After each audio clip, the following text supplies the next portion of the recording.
के बारे में पढ़ाया है? Yes sir. क्या जानते हैं आप उस ट्रीटी के बारे में?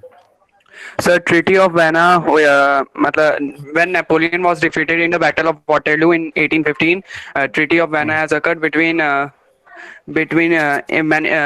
countries like England, France. I don't remember it. It occurred.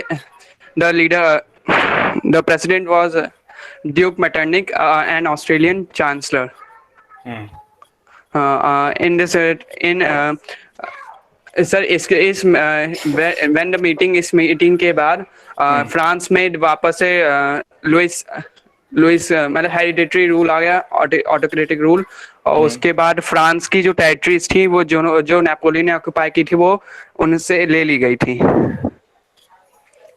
आप पूरी तरीके से एक्सप्लेन नहीं कर रहे हैं इसको, कुछ छोड़ रहे हैं सर वो एग्जाम चल रहे थे, मैंने आपको बताया था, इसलिए पूरी जो क्लास में थोड़ा रिवीजन नहीं हुआ इसलिए सर थोड़ा ऐसा है।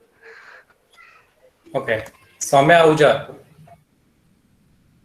Saumya, Yes, sir. Good evening, sir. Good evening. आपको याद है Yes, treaty sir. Of Vienna? Yes, sir. Yes, sir. Treaty of Vienna occurred in 1815. It was done basically to undo all the changes that occurred in Europe after the during the Napoleonic Wars. It was basically done between countries, the European powers such as Britain. It was done between Britain and Austria, Prussia, and it was done between Austria, Prussia, in Britain, and Russia. And in this, the France basically there were changes. It was to undo all the changes that occurred in Europe during the Napoleonic Wars. First change that occurred was that in France, the Bourbon dynasty, which was deposed during the French Revolution, it came back into power, and France and all the territories which were annexed by France during the Napoleonic period, it lost all these territories, and there were a series of states which were established on the boundaries of France to stop its further annexation, such as the Netherlands. The Kingdom of Netherlands, which included Belgium, was put on to its north, and Genoa was added into the Piedmont in the south. Second change that Prussia was given Saxony, was given a part of Saxony, and also it was given many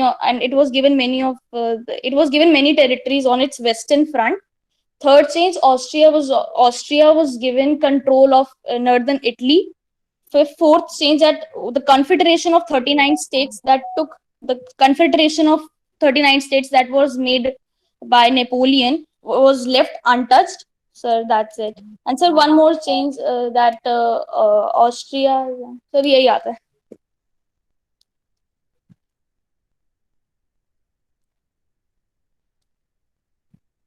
Sir, your voice is not audible. Yes, sir, you are not audible.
Hello.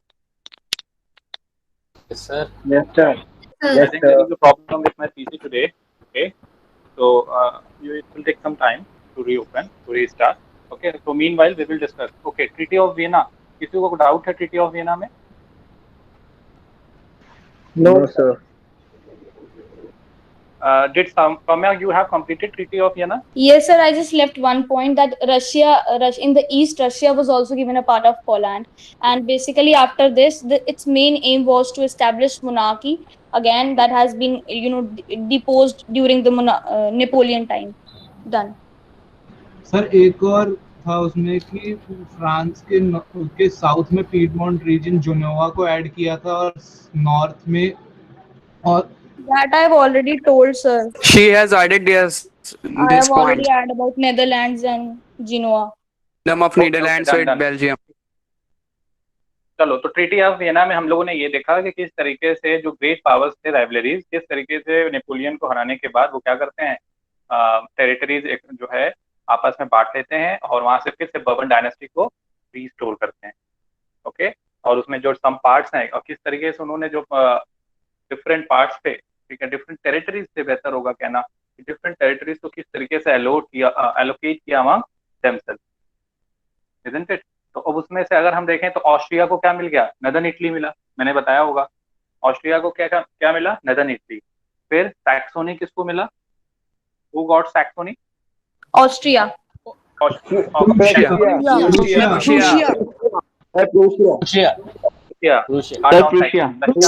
Russia को देखो Poland मिलता है, okay, और crochet को western frontier भी मिलता है इसके साथ साथ, ठीक है। तो इस तरीके से डिफरेंट जो टेरिटरीज थी, वो टेरिटरीज क्या होती हैं, अलग अलग लोगों को, ग्रेट पावर्स को एलोकेट होती है। ओके, अब इसके बाद हम लोगों ने नेक्स्ट पढ़ा था गिउसेपी मैज़नी के बारे में, इजंट इट। तो गिउसेपी मैज़नी, आप जो है Pulkit Kumar, am I audible to you Pulkit?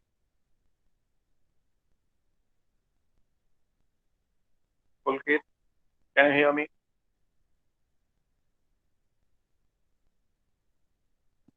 पुलकित,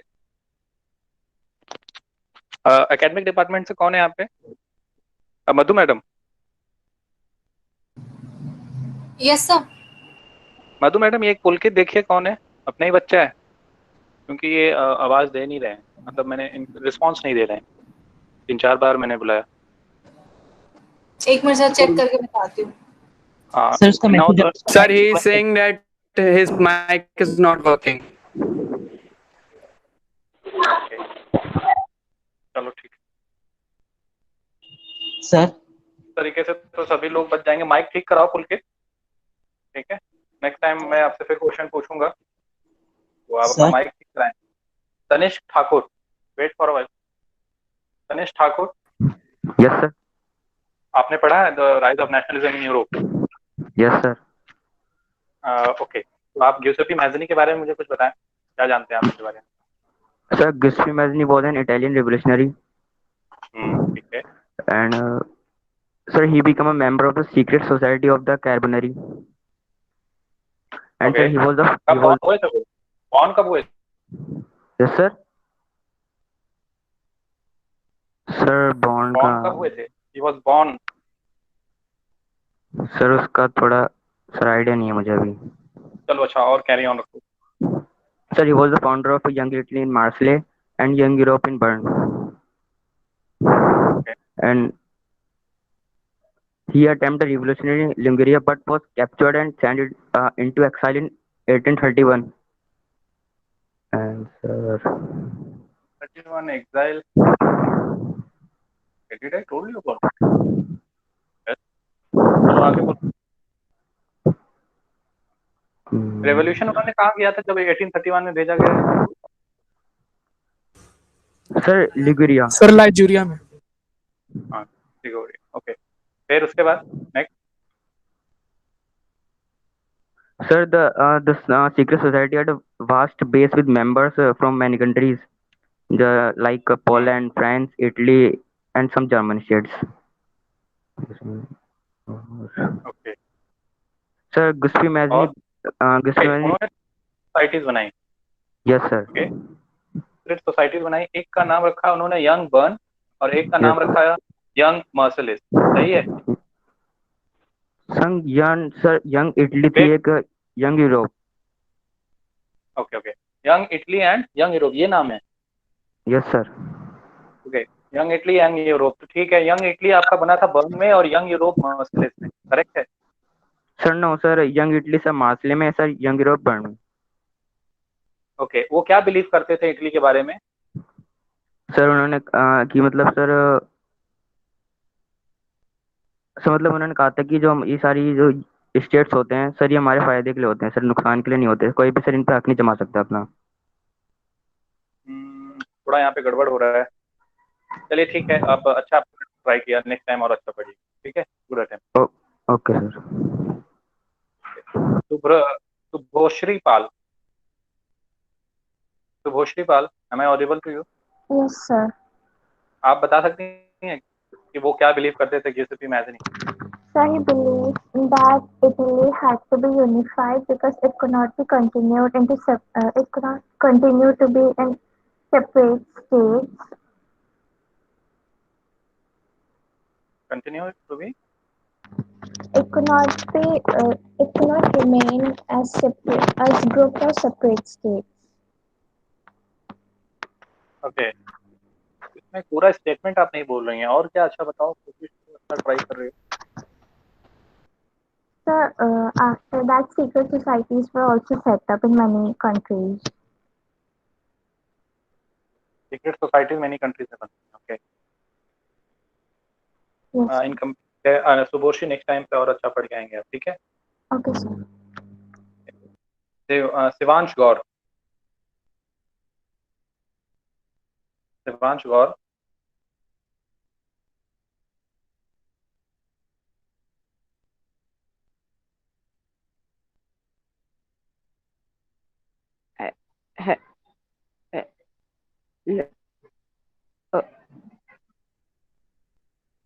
चलो। Hello sir. कोई बात नहीं। मानसप्रीत सिंह, मानसप्रीत सिंह, Yes, sir. मानसप्रीत आप बताइए, the most dangerous enemy of our social order, ये किसने कहा था, किसको कहा था? So Duke Metternich said to Giuseppe Mazzini. मैज़नी को कहा था, ठीक है। तो मैज़नी ने कहा कि God had intended nation to be a natural unit of mankind. ये सही स्टेटमेंट है? Yes, sir. ओके। तो अब इसमें लिबरलिज्म के बारे में भी मैंने आप लोगों को पढ़ाया था, है ना?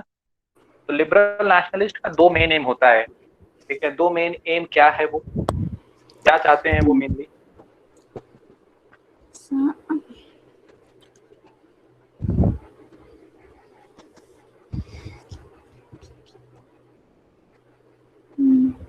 So he wanted Italy to be unified and not be continued as the patchwork of small states and kingdoms.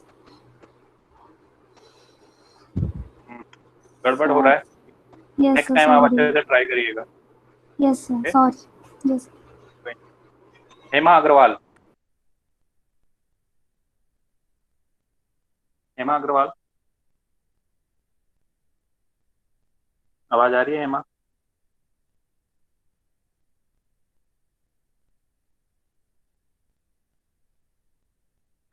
Yes, sir. Yes, what's your name? Sir, Priyansh.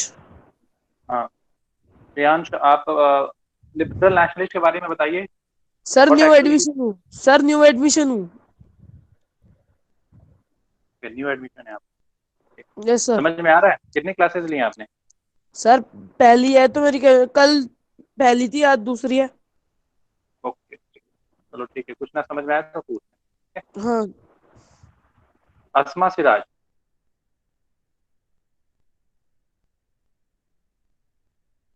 Asma Siraj,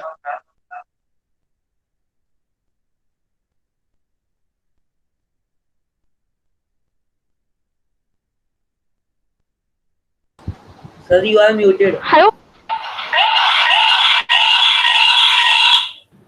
sir आपकी आवाज नहीं आ रही है। Asma Siraj. Okay. Udesh Rajput. Yes sir. मैंने जो है age of revolution पढ़ाया 1830 टू 1848। Sir yes sir. तो एज ऑफ रेवोल्यूशन में मैंने ये बताया था कि when France sneezes the entire Europe catches cold. Yes sir. बाकी लोग बताओ, मैंने क्या ये बता दिया है, पढ़ा दिया है?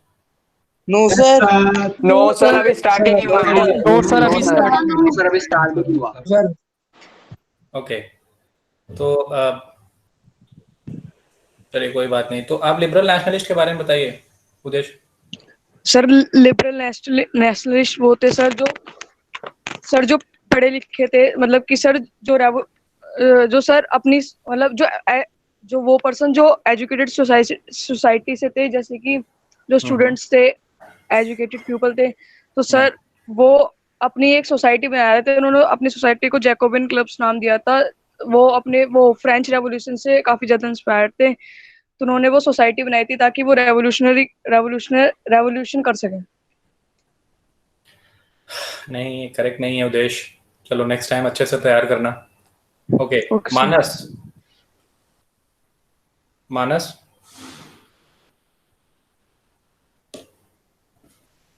ओके, वैभव विशाल झा, यस सर। आप आंसर करिए, लिबरल नेशनलिस्ट क्या चाहते थे? Sir, liberal nationalist wanted freedom on two fronts: economic front and political front. On political front, they wanted the removal of censorship, increase of political powers, and they wanted right to vote for men's. And on the economic frontier, they wanted to they sir वो चाहते थे कि जो feudal dues हैं उन्हें abolish किया जाए and tariff barriers को हटाया जाए। और सर वो सीक्रेट सोसाइटीज बना रहे थे और वो लिबरेट कर रहे थे रेवोल्यूशनरीज को ताकि वो रेवोल्यूशन ला सके, और वो एजुकेटेड मिडिल क्लास से बिलोंग करते थे। ओके, तो उत्कर्ष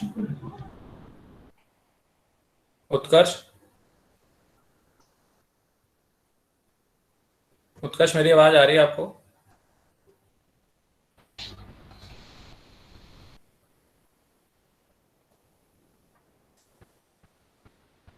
उसका माइक वर्क नहीं कर रहा। माइक वर्क नहीं कर रहा।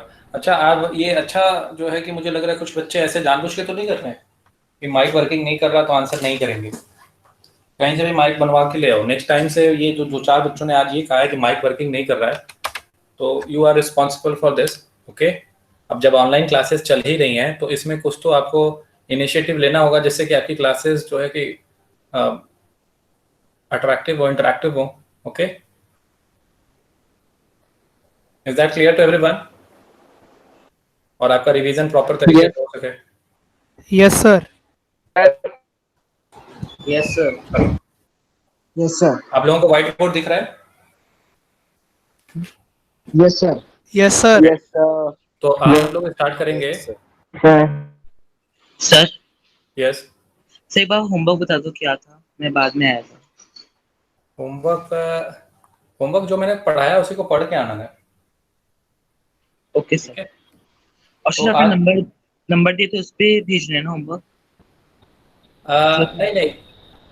नहीं, उसमें नंबर होमवर्क नहीं भेजना है। आपसे होमवर्क आपसे पूछा जाएगा, ठीक है? Okay sir. सर हाँ बोलो। सर मुझे वो पिक्चर से डाउट था सर। ये लिखा है बुक में कि जो गॉड जो पिक्चर में बनाए थे सॉरियो ने, वो फ्रेटर्निटी को सिंबलाइज कर रहे हैं। सर मुझे पूछना था कि वो कैसे फ्रेटर्निटी को सिंबलाइज कर रहे हैं। क्या नाम है आपका? सर उदय शर्मा। उदय शर्मा फ्रेटर्निटी को कैसे सिंबलाइज कर रहे हैं जो बुक में दिया है? Yes sir. फ्रेटर्निटी मतलब तभी है ना जब एक साथ कई सारे नेशन आ रहे हैं और ट्रिब्यूट दे रहे हैं स्टैच्यू ऑफ लिबर्टी को। उनका सबका मेन इंटेंशन क्या है? लिबर्टी, ठीक है, फ्रीडम। तो एक तरीके से भाईचारा हुआ ना कि अलग अलग नेशन होने के बावजूद भी एक जैसा सोच रहे हैं, एक जैसी डिमांड है, तो ये फ्रेटर्निटी ही तो हुई। समझ में आ रही है बात? Yes sir. Yes sir. तो ये भाईचारा ही तो हुआ, तो अलग अलग नेशन के लोग जो है कि एक जैसा ही सोच रहे हैं, है ना, एक जैसा ही रहना चाहते हैं। Yes sir. यस सर पर इधर ना पहले गॉड के बारे में लिखा sir, from the heavens above Christ saints angels gaze upon the scene, और सर उसके बाद लिखा they have been used by the artist to symbolise fraternity. तो सर गॉड कैसे फ्रेटर्निटी को सिंबलाइज कर रहे हैं? ये तो यूटोपियन विजन है ना, एक ऐसा विजन जो अनलाइकली टू एग्जिस्ट। किसके द्वारा बनाया गया? फ्रेडरिक सोरू, जो ये कहते हैं गॉड भी खुश हैं इस फ्रेटर्निटी को, भाईचारा को देखकर। समझ में आ रही है बात? अक्सर देखा जाता है कि भाईचारा नहीं रहता है, ठीक है, बट गॉड भी यहाँ पे क्या है, खुश है इस भाईचारे को देखकर। सर हाँ सर जो सर जुल्वरिन कस्टम यूनियन था उसमें सर पॉइंट था सर नेशनल यूनिफिकेशन वाला, सर एक बार वो एक्सप्रेस कर दीजिए। नेशनल यूनिफिकेशन, आपका नाम क्या है? सर आर्यन पाठक। आर्यन पाठक। तो जुल्वरिन मैंने बताया था 1834 में कस्टम यूनियन था, जो कि ट्रेड बैरियर्स थे, जो इकोनॉमिक हर्डल्स थे अमंग डिफरेंट रीजन, उस हर्डल को रिमूव करने की कोशिश की गई थी प्रूशिया के द्वारा। इसके जरिए क्या किया गया? ट्रांसपोर्टेशन एनहांस किया गया, नंबर ऑफ करेंसीज को रिड्यूस किया गया, ओके। और उसके बाद जो है people can now move from one place to another without any problem.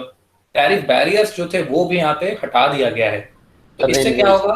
Railways, yes, economic development के लिए रेलवेज वगैरह भी इंट्रोड्यूस किए। इससे क्या हुआ है कि अब वन प्लेस टू अनदर क्या हो सकते हैं, आसानी से मूव कर सकते हैं, ठीक है। तो इससे एक यूनिफिकेशन ही समझिए, पहले क्या था, अलग अलग था, ओके, रीजन, अब उसको क्या किया गया, एक में कर दिया गया, एक तरीके से एक है, हाँ, यूनिफाइड हो गया एक तरीके से।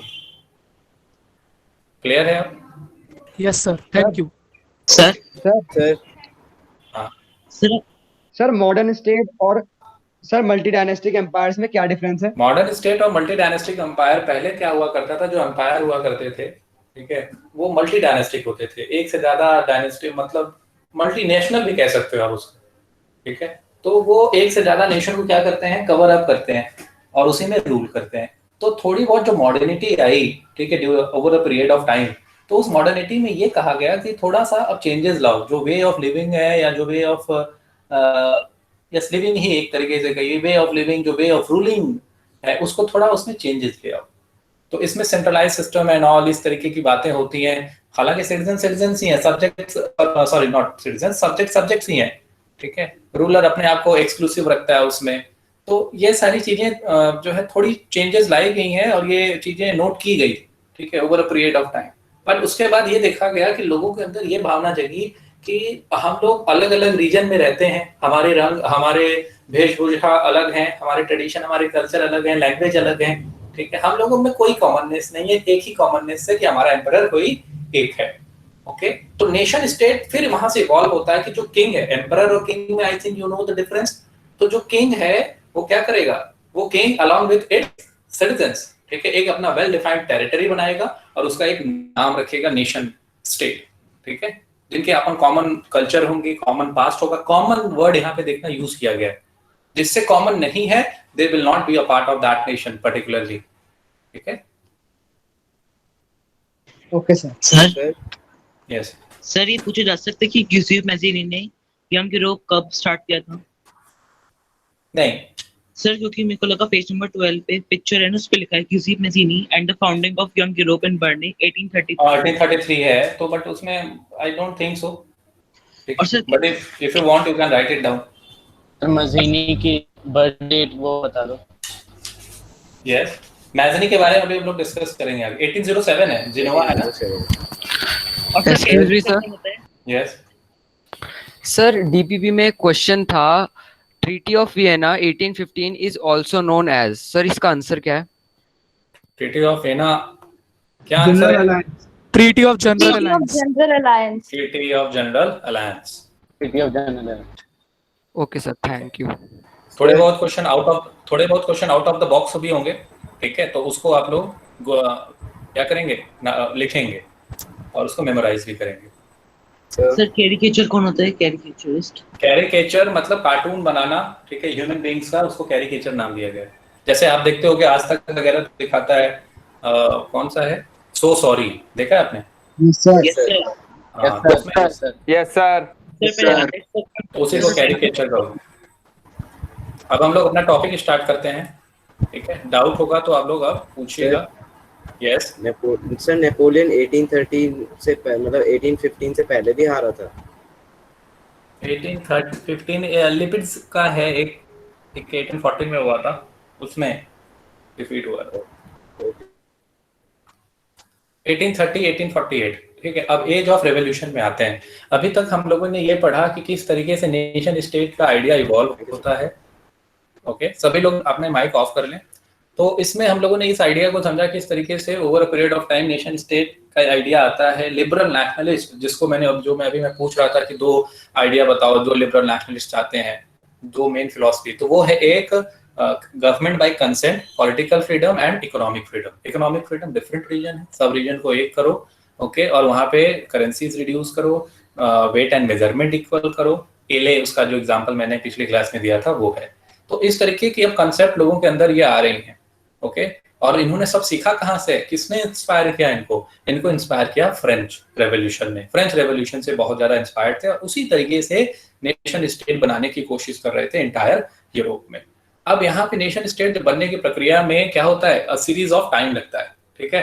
अब ये टाइम में सबसे जो इंपॉर्टेंट रोल प्ले करते हैं वो है France. France played a very important role in this revolution. अब इस फ्रांस के रेवोल्यूशन में आप देखोगे कि यहाँ पे कंजर्वेटिव्स सोचते हैं कि भाई, अभी आपने कंजर्वेटिव्स के बारे में भी बताया था मैंने कि कंजर्वेटिव्स 1815 के बाद जब सेटअप हुआ था, कुछ कंजर्वेटिव्स ऐसे थे जिन्होंने कहा कि जो हमारा पुराना ट्रेडिशन, कल्चर है, वे ऑफ लिविंग है, चर्च है, उसको वैसे ही क्या करना, सपोर्ट करना, उसको वैसे ही एज इट इज रखना, ठीक है, उसमें कोई चेंजेस नहीं लाना है, ठीक है, जैसा चल रहा था वैसे ही चलना है।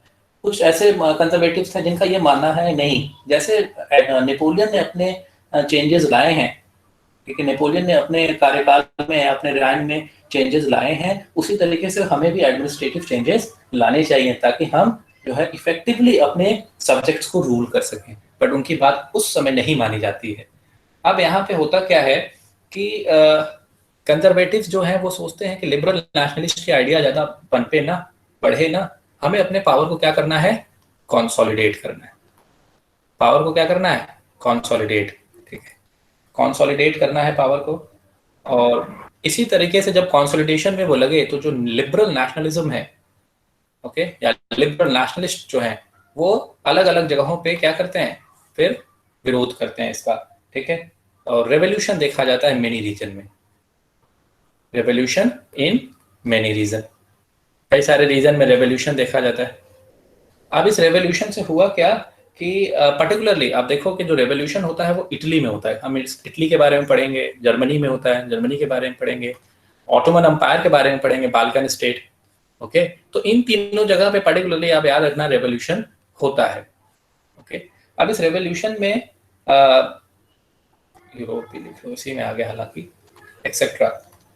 इसमें देखोगे जो सबसे पहला फर्स्ट अब हिविल हुआ, जो सबसे पहले जहां पे गुस्सा फूटा वो है फ्रांस। कहाँ पे फूटा, फ्रांस में, जिसको कहते हैं जुलाई रेवोल्यूशन 1830। जुलाई का रेवोल्यूशन होता है 1830 में। इस जुलाई के रेवोल्यूशन में हमने देखा कि जो बर्बन किंग थे, जिनको कि रीस्टोर किया गया था ट्रीटी ऑफ वियना में, देखो जो अच्छे से पढ़ते चलेंगे उनको सबको समझ में आता चला जाएगा कि मैं क्या बोल रहा हूँ, जो नहीं पढ़ेंगे उनको बहुत प्रॉब्लम होगी। ये एक ऐसा चैप्टर है कि स्कूलों में भी इसको बहुत ज्यादा एक्सप्लेन नहीं करते हैं, स्लाइड वगैरह दिखा के, नोट्स वगैरह लिखा के बस हो जाता है। तो आप इसमें ध्यान से इसको समझेंगे तभी आपको समझ में आएगा पूरी तरीके से, अदरवाइज आपको कंफ्यूज कर देगा। तो डेली इसको पढ़ते चलिए। तो बर्बन किंग यहाँ पे जो है, मेरी आवाज सभी को आ रही है ना, मैं ऑडिबल हूं ना सभी को? Yes sir, yes sir, yes sir, yes sir, yes sir, yes sir. चलो ठीक है, अब म्यूट कर लो। बर्बन किंग जो है यहाँ पे वो क्या करते हैं, वो ओवरथ्रोन हो जाते हैं, overthrown by liberal nationalist. Liberal nationalist उनको हटा देते हैं। बर्बन किंग, अभी आपको मैंने लुइस 18 के बारे में बताया था, लुइस 18 यहाँ पे जो है कि आए थे।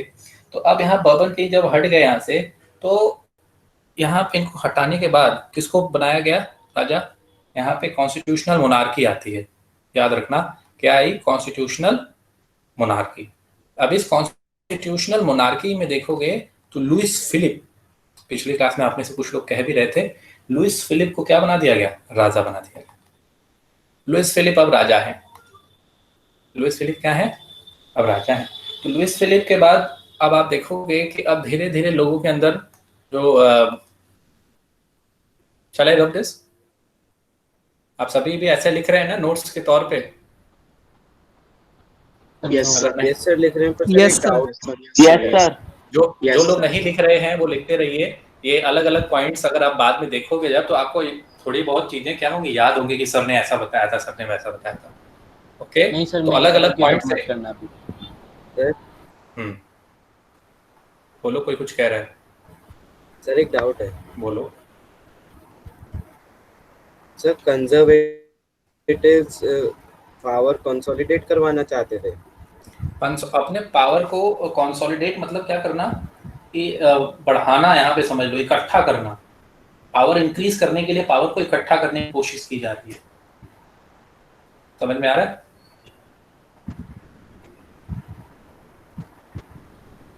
समझ में आया? किसने पूछा था ये question? Sir your voice was breaking. मेरी आवाज कट रही है? No sir. No sir, your voice no चलो सर। सभी ने लिख लिया ये? Yes sir. नहीं सर, फट भी नो गया सर। तो बीच में सुनाई नहीं, सर आई नहीं आवाज। आवाज नहीं आई। मैंने ये कहा कि कंजर्वेटिव्स जो है क्या कर रहे हैं, अपने पावर को इंक्रीज करने के लिए पावर को एकत्रित कर रहे हैं, इकट्ठा कर रहे हैं। डिसेंट्रलाइजेशन मैंने पढ़ाया था आप लोगों को, फेडरलिज्म पढ़ाया था, तो उसमें ये बताया था पावर को दिया जाता है टू डिफरेंट लेवल। ओके, यहाँ पे वही जो पावर पहले से चले गए हैं और स्टेट या किंग या फिर सबऑर्डिनेट्स को, उस पावर को क्या करना, वापस ले आना, और कंजर्वेटिव्स को ही एक ऑटोक्रेटिक बनाना। ठीक है, कंजर्वेटिव्स या मतलब मोनार्की को ही क्या बनाना, ऑटोक्रेटिक। ऑटोक्रेटिक मतलब क्या होता है, government by by. Yes sir. Sir Louis Philippe कौन से थे, मतलब बॉर्बन थे? इनके बारे में डिस्कशन नहीं है। Louis Philippe particularly Bourbon dynasty को अटैक नहीं, Louis Philippe I think Bourbon dynasty की नहीं थी। ठीक है, ओके सर, बात चेक कर लो। फिर इसमें नेक्स्ट हम आते हैं लुइस फिलिप में। लुइस फिलिप जब आ जाते हैं तो एक यहाँ पे एक स्टेटमेंट जारी किया जाता है मेटरनिक के द्वारा। मेटरनिक कहते हैं, वेरी इंपॉर्टेंट, इस बार के एलटीएससी में आया भी है, when France sneezes the entire Europe catches cold.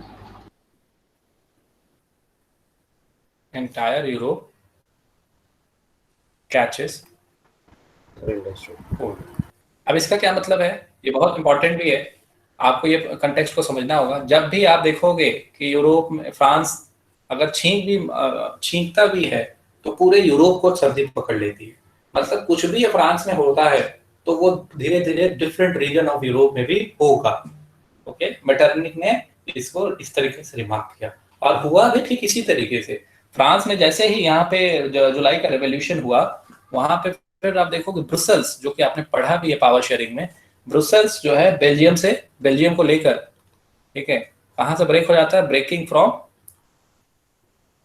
Breaking away from UK of Netherland, United Kingdom of Netherland. याद रखिएगा, पहले इसी का पार्ट था और फिर उससे निकल के ये दोनों क्या हो गए, सेपरेट हो गए।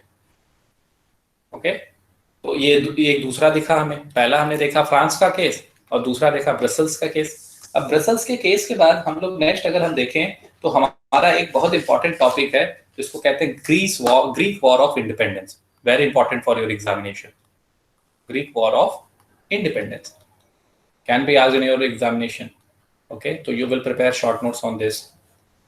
Greek War of Independence। अभी ग्रीक वॉर ऑफ इंडिपेंडेंस में अगर आप देखो तो ऑटोमन एम्पायर के अंदर लगभग 10 स्टेट थे करीबन, उनके अंदर में थे। ऑटोमन एम्पायर एक बहुत बड़ा एम्पायर था। आज के डेट में जो डिफरेंट नेशन स्टेट हैं वो पहले जो है ऑटोमन एम्पायर के पार्ट थे। अब हम लोग बाल्कन जब पढ़ेंगे तब तो मैं बताऊंगा कौन कौन से स्टेट हैं।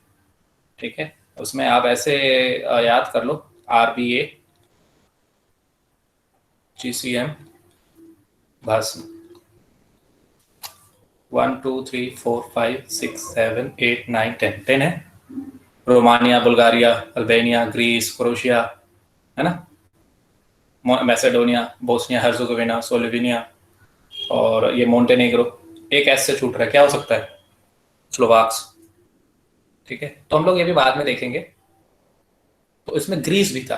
कौन था, ग्रीस भी उसी का ही पार्ट था। तो ग्रीक के जो है पॉइंट ऑफ व्यू से अगर आप देखोगे यहाँ पे, तो ग्रीक क्या था, सबड्यूड था, ठीक है, पार्ट ऑफ ऑटोमन एम्पायर। किसका पार्ट था? Part of Ottoman empire. Ottoman empire के अंदर में था। ये कैसा एम्पायर था? Muslim empire. अब जब ये इन जो है इसके अंदर में थे, ठीक है, ग्रीस, तो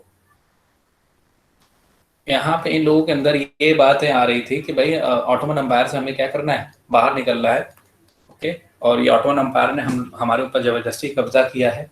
तो ये लोग स्ट्रगल करते हैं, और इनका जो स्ट्रगल है ग्रीस का, वो स्टार्ट होता है फ्रॉम 1821। स्ट्रगल स्टार्टेड 1821, और यहाँ पे जब स्ट्रगल स्टार्ट होता है तो जो यहाँ के नेशनलिस्ट थे ग्रीस के, उनको सपोर्ट मिलती है, क्योंकि देखो ऑटोमन एम्पायर एक बहुत बड़ा एम्पायर है, उनसे लड़ने के लिए आपके पास सपोर्ट होना चाहिए। तो इनको कौन सपोर्ट करता है? Western European countries. ओके, कौन करता है? Western European countries. वो क्या क्या कह के जो है इनको सपोर्ट करते हैं? कहते हैं कि जो एंशिएंट ग्रीक कल्चर है, ठीक है, एंशिएंट ग्रीक कल्चर जो है कि बेसिस पे कहते हैं कि जो रोमन एम्पायर हमारा बना है, पोएट यूज्ड टू से कि जो हमारा रोमन एम्पायर बना है, इस रोमन एम्पायर के बनने में Greece played as a cradle. Greece के पालने में झूल के बना है, मतलब ग्रीस वाज पार्ट ऑफ, ठीक है, ऑफ रोमन एम्पायर, ठीक है, और यूरोपियन सिविलाइजेशन आप ऐसे कह लो। रोमन एम्पायर वर्ड अगर आप नहीं यूज करना चाहते, यूरोपियन सिविलाइजेशन, ठीक है, सिविलाइजेशन, यूरोपियन सिविलाइजेशन का जो पनपा है वो ग्रीस की वजह से पनपा है। और ग्रीस आज के डेट में किसके अंदर है? मुस्लिम एम्पायर के अंदर। तो हमें क्या करना होगा? ग्रीस को हेल्प करना होगा to get out of this Ottoman empire. और इस ऑटोमन एम्पायर से निकलने के लिए उन्होंने क्या किया? लोगों को मोबिलाइज करना शुरू किया। मोबिलाइज मतलब इकट्ठा होना, संगठित होना, ठीक है। और इसमें जो प्रोमिनेंट रोल प्ले करते हैं, shall I rub this? Yes sir. Yes sir. Yes sir. हाँ, अगर बाय चांस किसी का रुक जाता है, किसी का छूट जाता है, बाद में वीडियो देख के आप उसको देख सकते हैं। सर मुझे प्रोसेस वाला पॉइंट समझ नहीं आया। हाँ, अगर इन मीनवाइल किसी को डाउट भी आता है, वो एक जगह लिख लें। जब मैं टॉपिक कंप्लीट करूंगा तो मैं पूछूंगा कि डाउट किसका है, तो एक एक करके डाउट आप लोग क्या करेंगे? बताएंगे अपने, ठीक है। किसी बच्चे ने भी कहा है डाउट है, अभी मैं कहूंगा तो आप बताना अपना डाउट। अब मैं ये रब कर रहा हूँ, ठीक है।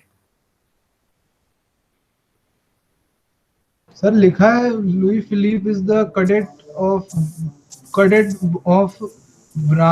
Branch of bourbon dynasty. इसका मतलब क्या हुआ सर? कैडेट ब्रांच मतलब उससे तो निकल अलग हुए हुए। ओके, अभी मैं चलो गेट बैक टू यू, ठीक है। I will get back to you on this. पहले मैं जो करा रहा हूँ उस पर आप कंसंट्रेट करिए। मैं क्या कह रहा था आपसे कि ग्रीस किस तरीके से वो क्या होता है, फिर वो फाइट होती है। इसमें देखा जाता है पोएट जो है, पोएट है यहाँ पे एक लॉर्ड बायरन। लॉर्ड बायरन जो है वो प्लेड अ प्रोमिनेंट रोल। इन्होंने क्या किया? ही ऑर्गेनाइज्ड, इन्होंने फंड ऑर्गेनाइज किए and later went to fight. पैसे इकट्ठा किए और लड़ने चले गए। पैसे इकट्ठा करने के बाद जब ये लड़ने चले जाते हैं तो देखा जाता है कि ये 1824 में 1824 में डाइड हो जाते हैं ऑफ फीवर। 1824 में इनकी मौत हो जाती है। बट जो स्ट्रगल था वो कैरी ऑन रहता है, और वो finally the treaty of Constantinople. देखो, दो तरीके से क्वेश्चन आपके एग्जाम में आ सकता है। या आप तो पूछ लेंगे कि what was the Greek war of independence, या पूछ लेंगे what is the treaty of Constantinople. दोनों का आंसर एक ही होगा, ठीक है। 1832 में होता है, ये भी याद रखिएगा। टाइम पीरियड क्या है? 1832, ठीक है। Recognized Greece as an independent. कौन से क्वेश्चन सेम होंगे सर? इसकी प्रोनाउंसिएशन बता दीजिए एक बार। Constantinople. Okay sir, thank you sir. Okay, तो अब ग्रीस क्या बन जाता है? एक इंडिपेंडेंट नेशन। तो इसमें इनको हेल्प कौन करते हैं? Western European countries. कौन हेल्प करते हैं? Western European countries. समझ में आया सभी को मैंने जो बताया? Yes sir. Yes sir. हाँ, अब सर मुझे पूछना था।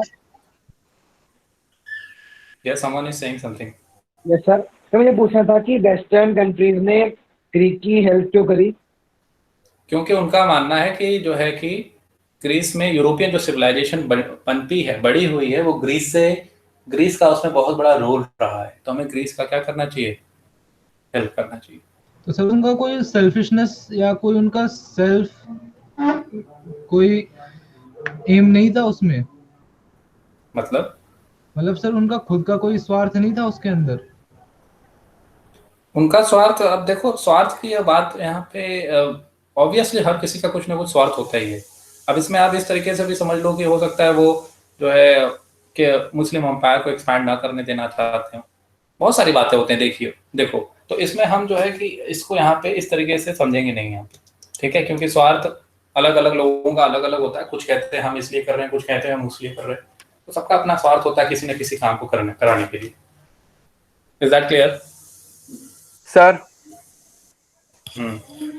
सर वन डाउट सर, 1832 में ग्रीस एक इंडिपेंडेंट नेशन बन गया था, तो जो 1848 में फ्रेडरिक सोरियो की पेंटिंग थी उसमें ग्रीस भी था। 1848 के केस में ग्रीस के बारे में मैंने लिखवाया था आप लोगों को।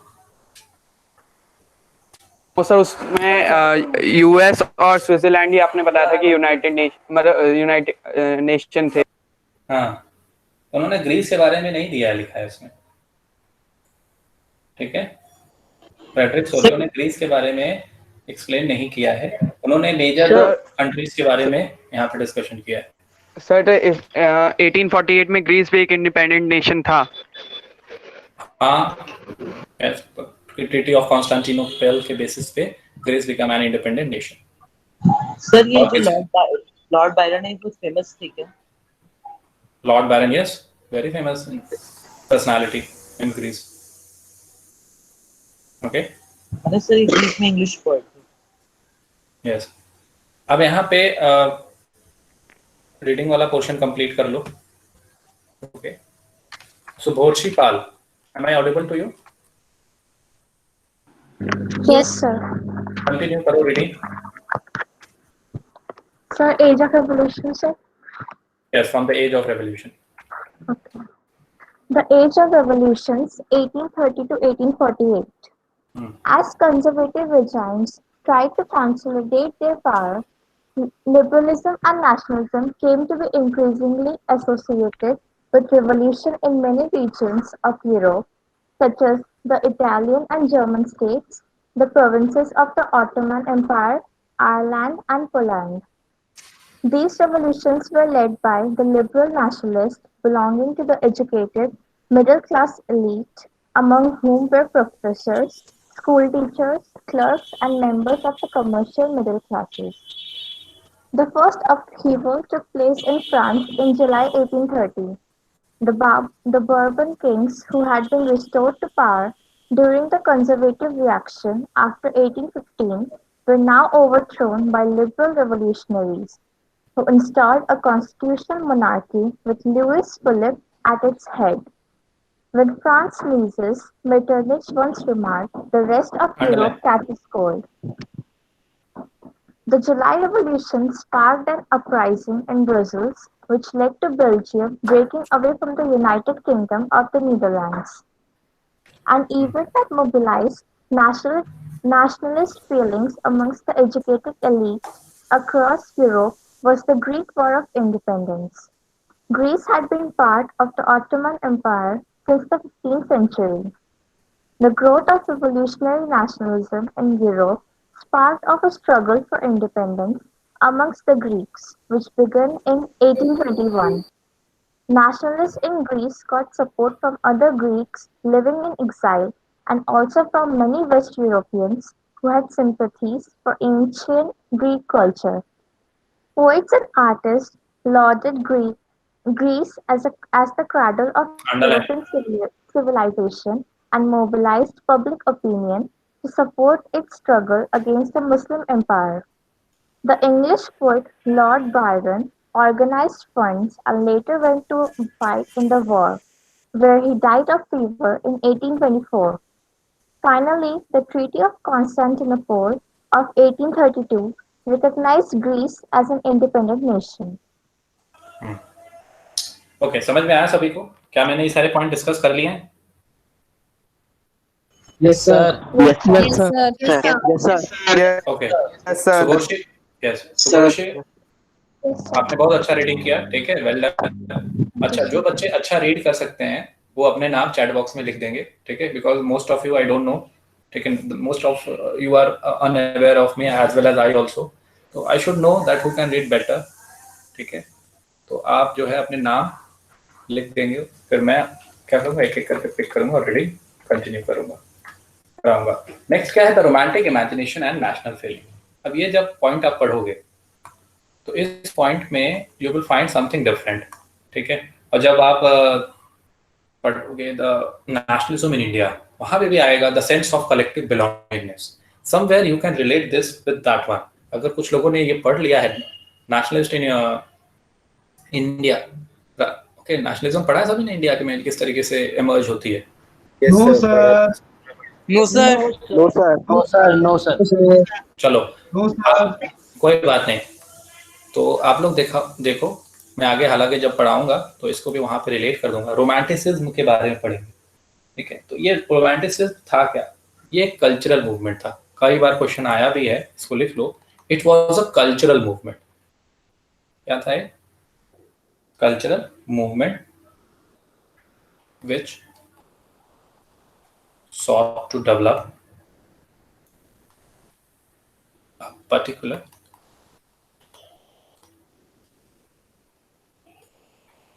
form of nationalist sentiment.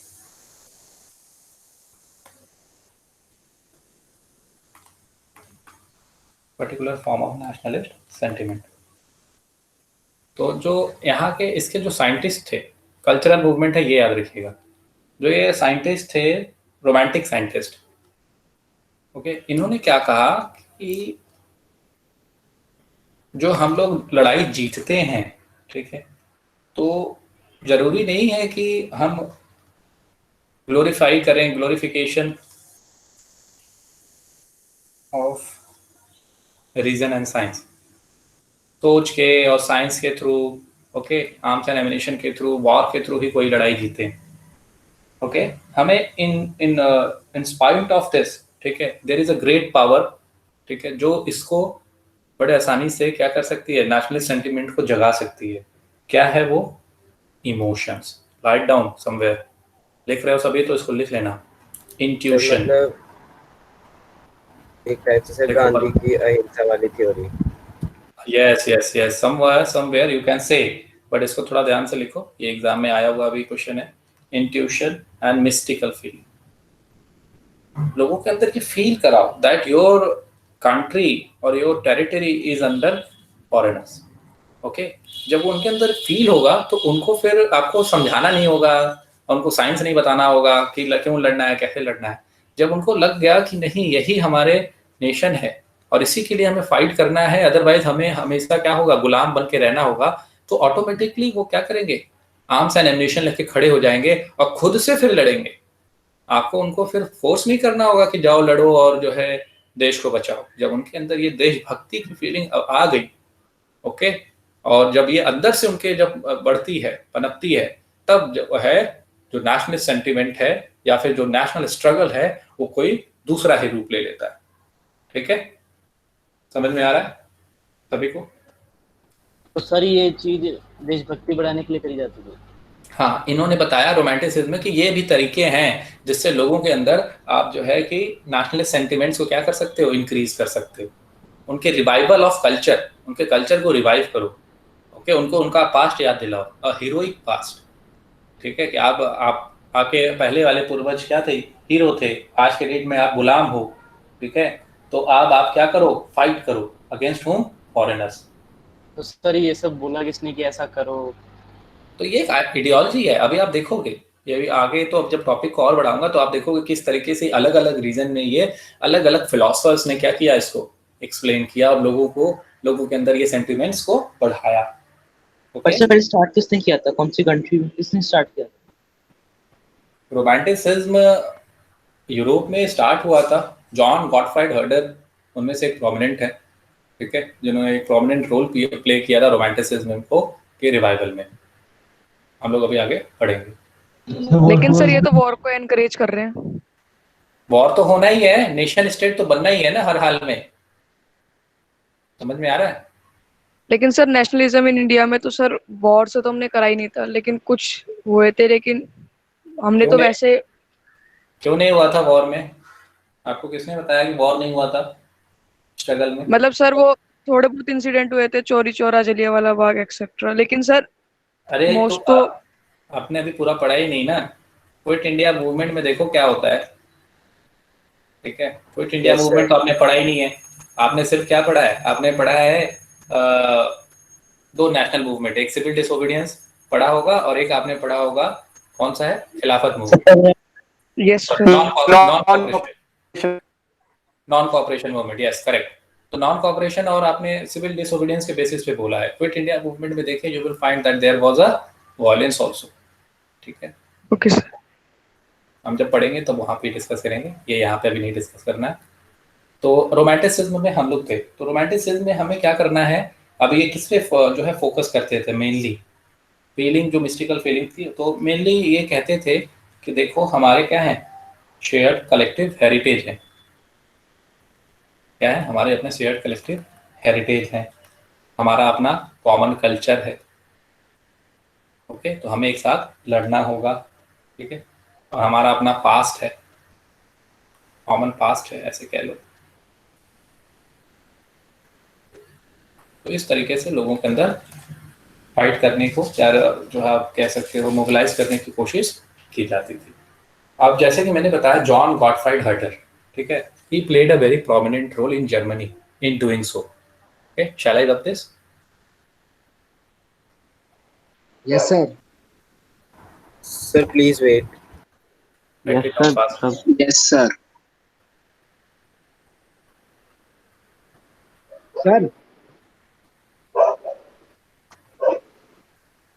Sir आपने यहाँ पे साइंस क्यों लिखा है?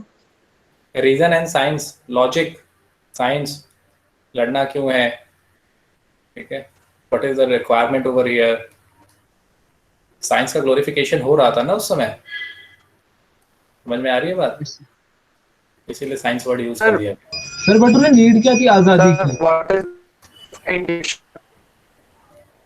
क्या तो उन्हें आजादी की नीड क्या थी? अरे भाई, मल्टी डायनेस्टिक अंपायर में है, उनका कल्चर, उनका ट्रेडिशन, उनका वे ऑफ लिविंग अदर से अलग है, ठीक है? वो चाहते हैं कि उनका एक सेपरेट टेरिटरी हो जिसमें वो खुद रूल करें, उनके जैसे जिनके अपने कॉमन कल्चर हैं, कॉमन पास्ट हैं, कलेक्टिव हेरिटेज हैं, तो अपना अलग से। अब जैसे आपने फेडरलिज्म पढ़ा तो वहां पे मैंने आपको समझाया कि जब लिंग्विस्टिक बेसिस पे स्टेट बनने लगे तो लोगों को पहले परेशानी हुई, कल को ये कहेंगे इंडिपेंडेंट नेशन बना दो, है ना? तो यहाँ पे, वहां हम इंडिया में तो ऐसा हुआ नहीं, इंडिया में तो फेडरलिज्म बढ़ गया, बट यहाँ पे क्या है, उस एम्पायर से निकल के एक अपने आप को क्या करना है, फाइंड आउट करना है, अपना एक नेशन बनाना है जहाँ पे कॉमन पीपल रह रहे हो, ठीक है, जिनका अपना हेरिटेज कॉमन है, कल्चर कॉमन है, पास्ट कॉमन है, यही सब बातें हैं। और क्या है, वहां पे उनका अपना जो है कि पॉलिटिकल ऑटोनॉमी होगी, इकोनॉमिक फ्रीडम होगा, ठीक है? अब नेक्स्ट पॉइंट अगर हम देखें, इसमें समझ में आया? इसने पूछा था। Yes sir. अब आपने जो है डाउट को लिख लो, अभी मैं पूछूंगा जब डाउट, तब आप लोग बोलिएगा। अब इसमें एग्जांपल, हाँ, इसमें एग्जांपल अब देखें तो एग्जांपल के तौर पे जर्मन फिलोसफर, जैसा कि मैंने बताया, फिलोसोफर, एक जर्मन फिलोसफर है यहाँ पे जिनका नाम है जॉन गॉटफ्राइड। फ्राइड राइस खाए हो? वो ये नहीं है, ठीक है? गॉटफ्राइड हर्डर। अब देखो, नाम याद करना होता है, बड़ा दिक्कत होता है। मैं क्या करता हूँ, उसको किसी ने ऐसी चीज से रिलेट कर देता हूँ जिससे वो मुझे हमेशा के लिए याद हो जाए। आप भी ये ट्राई किया करो, ठीक है?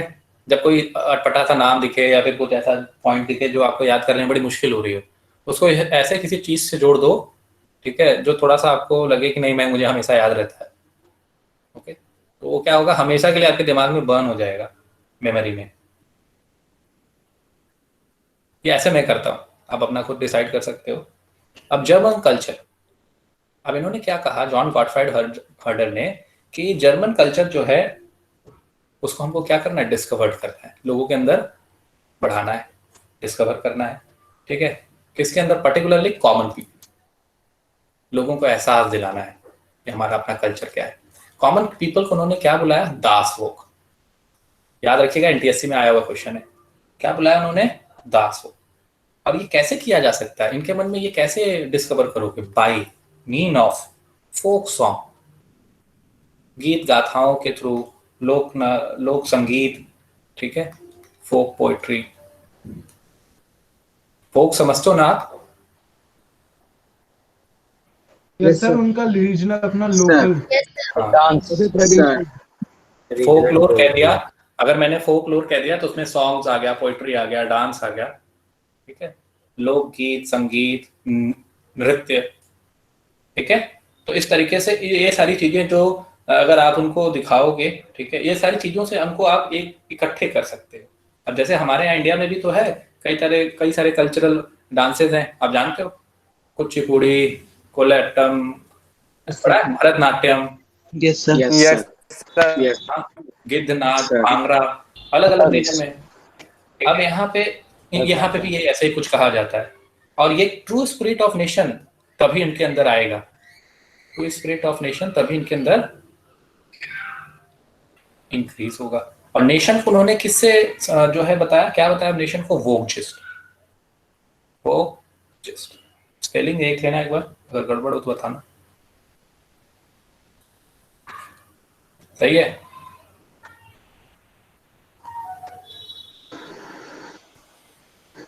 GIST होगा सर, टी से पहले एस आएगा। अच्छा सर, ठीक से पहले। Thank you. वोकजिस्ट, ठीक है। तो वोकजिस्ट इन्होंने नेशन का नाम दिया और वहां के रहने वाले लोगों को दास वोक कह दिया इन्होंने। अब यहाँ पे और एक पॉइंट, लोकल लैंग्वेज का, किसी भी जगह के लोकल लैंग्वेज या वर्नाक्युलर लैंग्वेज और जो है कि फोकलोर बहुत बड़ा रोल प्ले करता है वहाँ के लोगों को मोबिलाइज करने में। और इसका हम एग्जाम्पल भी आगे देखेंगे, ठीक है। अब इसके एग्जाम्पल में हम आगे देखते हैं। Shall I rub this? Sir, local language के नीचे क्या लिखा है आपने? फोकलोर।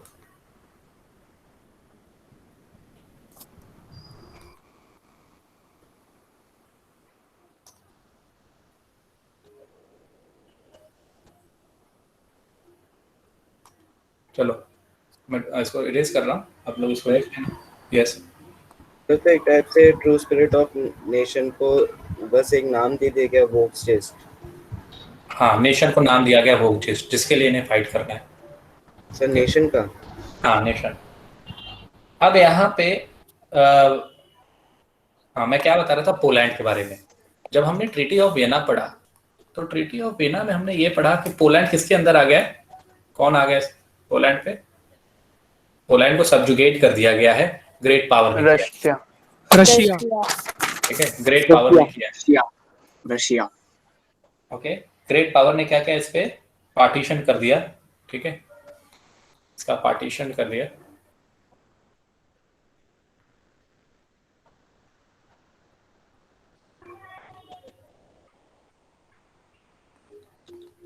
इसका पार्टीशन कर दिया, ओके, 18th सेंचुरी में।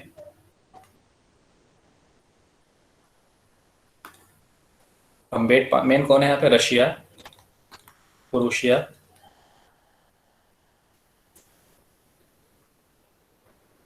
एंड ऑस्ट्रिया, ये तीन मेन है, इन्होंने मेनली किया था। तो अब ये लोगों ने जब इसको पार्टीशन कर दिया था, बट पोलैंड के जो लोग थे, पीपल जो थे, उनके अंदर अभी भी नेशनलिस्ट फीलिंग क्या थी, चुकी हुई थी।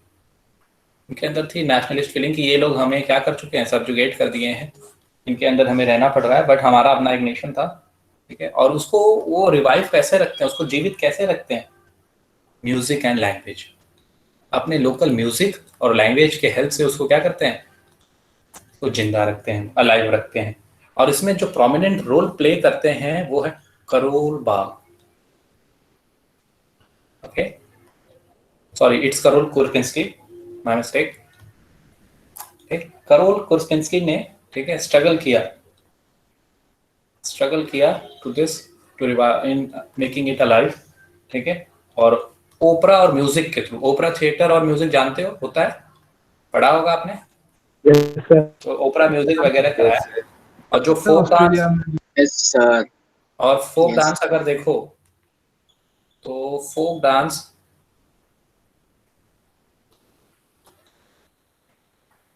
डांस इन्होंने, ये याद रखिएगा, फोक डांस सभी लोग एनटीएससी के लिए, पोलोनेज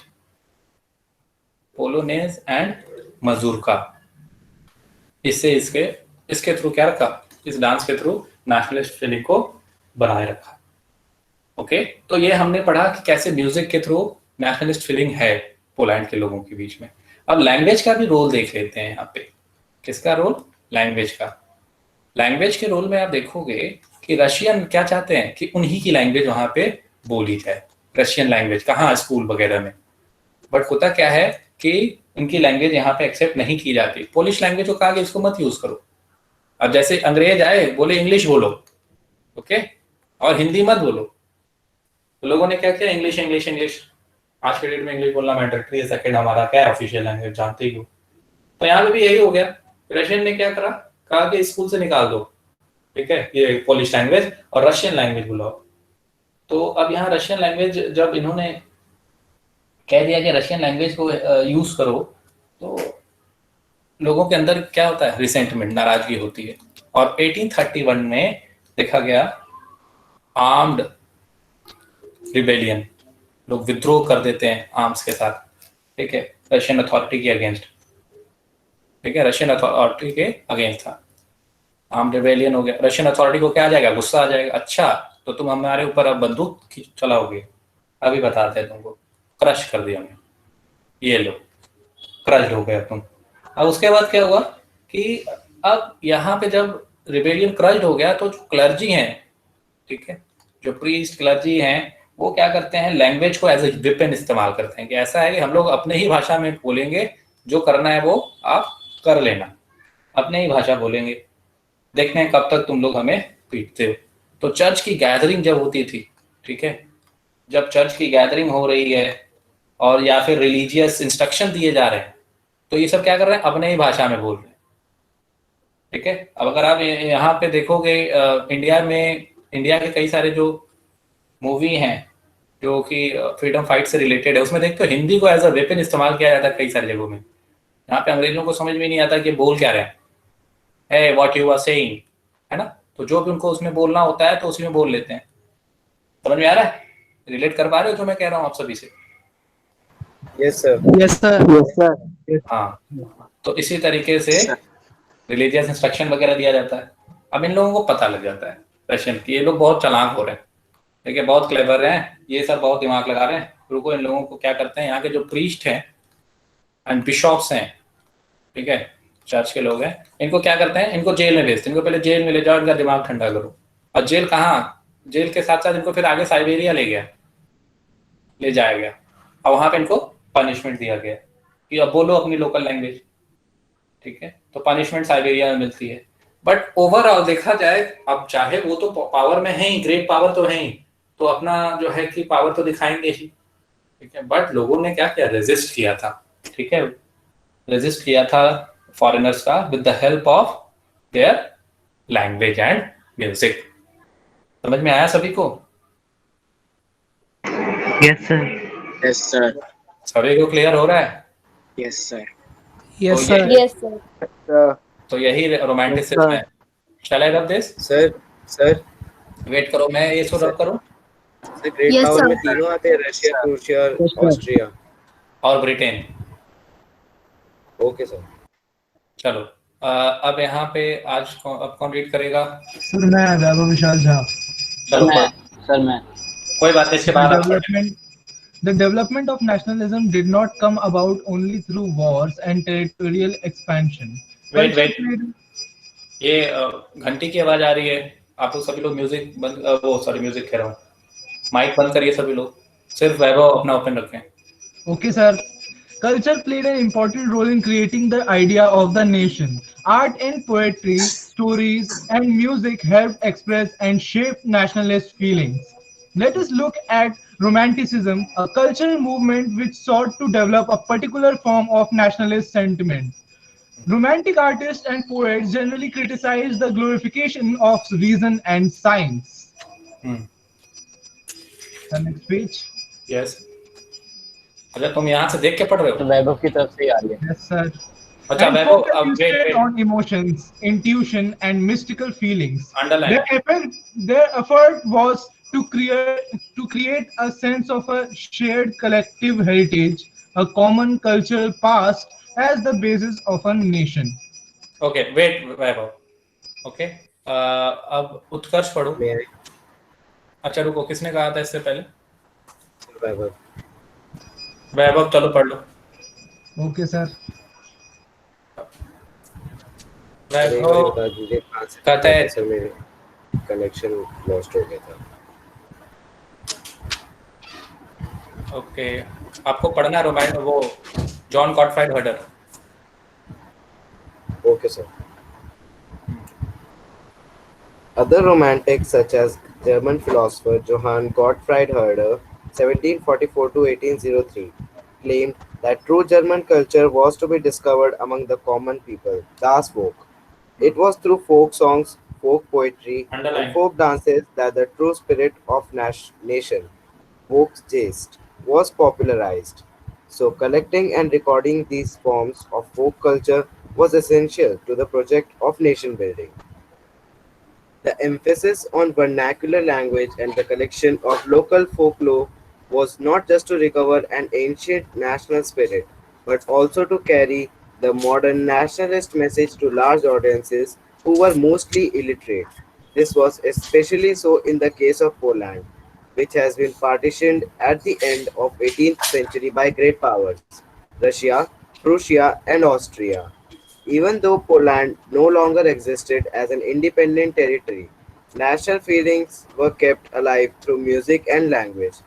Karol Korpinski, for example, celebrated the national struggle through his operas and music, turning folk dances like the Polonaise and Mazurka into nationalist symbols. Languages too played an important role in developing nationalist sentiments. After Russian occupation, the Polish language was forced out of schools and the Russian language was imposed everywhere. In 1831, an armed rebellion against Russian rule took place, which was ultimately crushed. Following this, many members of the clergy in Poland began to use language as a weapon of national resistance. Polish was used for church gatherings and all religious instruction. As a result, a large number of priests and bishops were put in jail or sent to Siberia by the Russian authorities as punishment for their refusal to preach in Russian. The use of Polish came to be seen as a symbol of the struggle against Russian dominance. Hunger, hardship. Okay, sir. क्या मैंने ये सब बता दिया है सभी को? Yes, sir. Yes, sir. Yes, sir. Sir. Yes, sir. Yes, sir. Doubt, किसी का कोई डाउट है तो पूछो। Sir, what is the meaning of intuitions? Intuitions अंतरात्मा, ठीक है, से जो बातें होती हैं अंतरात्मा, उनको खुद से फील कराओ, अंतरात्मा वाली बात, ऐसा ठीक।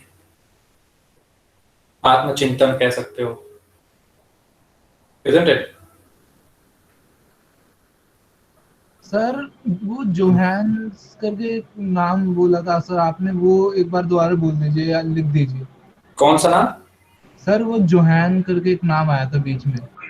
Johann Gottfried Herder. John Gottfried हर्डर। अब आदित्य वर्मा, आपको इंट्यूशन का मतलब समझ में आया? Yes, sir. हाँ, उसको आप दूसरे लैंग्वेज में कंसाइंस भी कह दो तो गलत नहीं होगा। Okay, sir. चलो और कुछ, और किसी का doubt? Sir the Grimm brothers pockets and nation building आएगा उसमें से कुछ? कौन सा? Sir, the Grimm brothers, Folktales and Nation Building. हाँ Part ग्रेम 12, ब्रदर्स, page हाँ ये 15. ग्रेम ब्रदर्स के बारे में पूछा जा सकता है, ठीक है। और मेनली इनके बारे में आप देखोगे, पढ़ोगे प्रिंट कल्चर, ठीक है।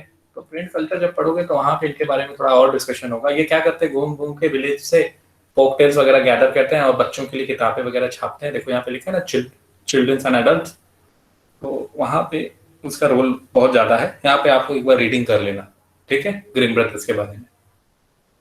समझ में आया सभी को? Okay sir.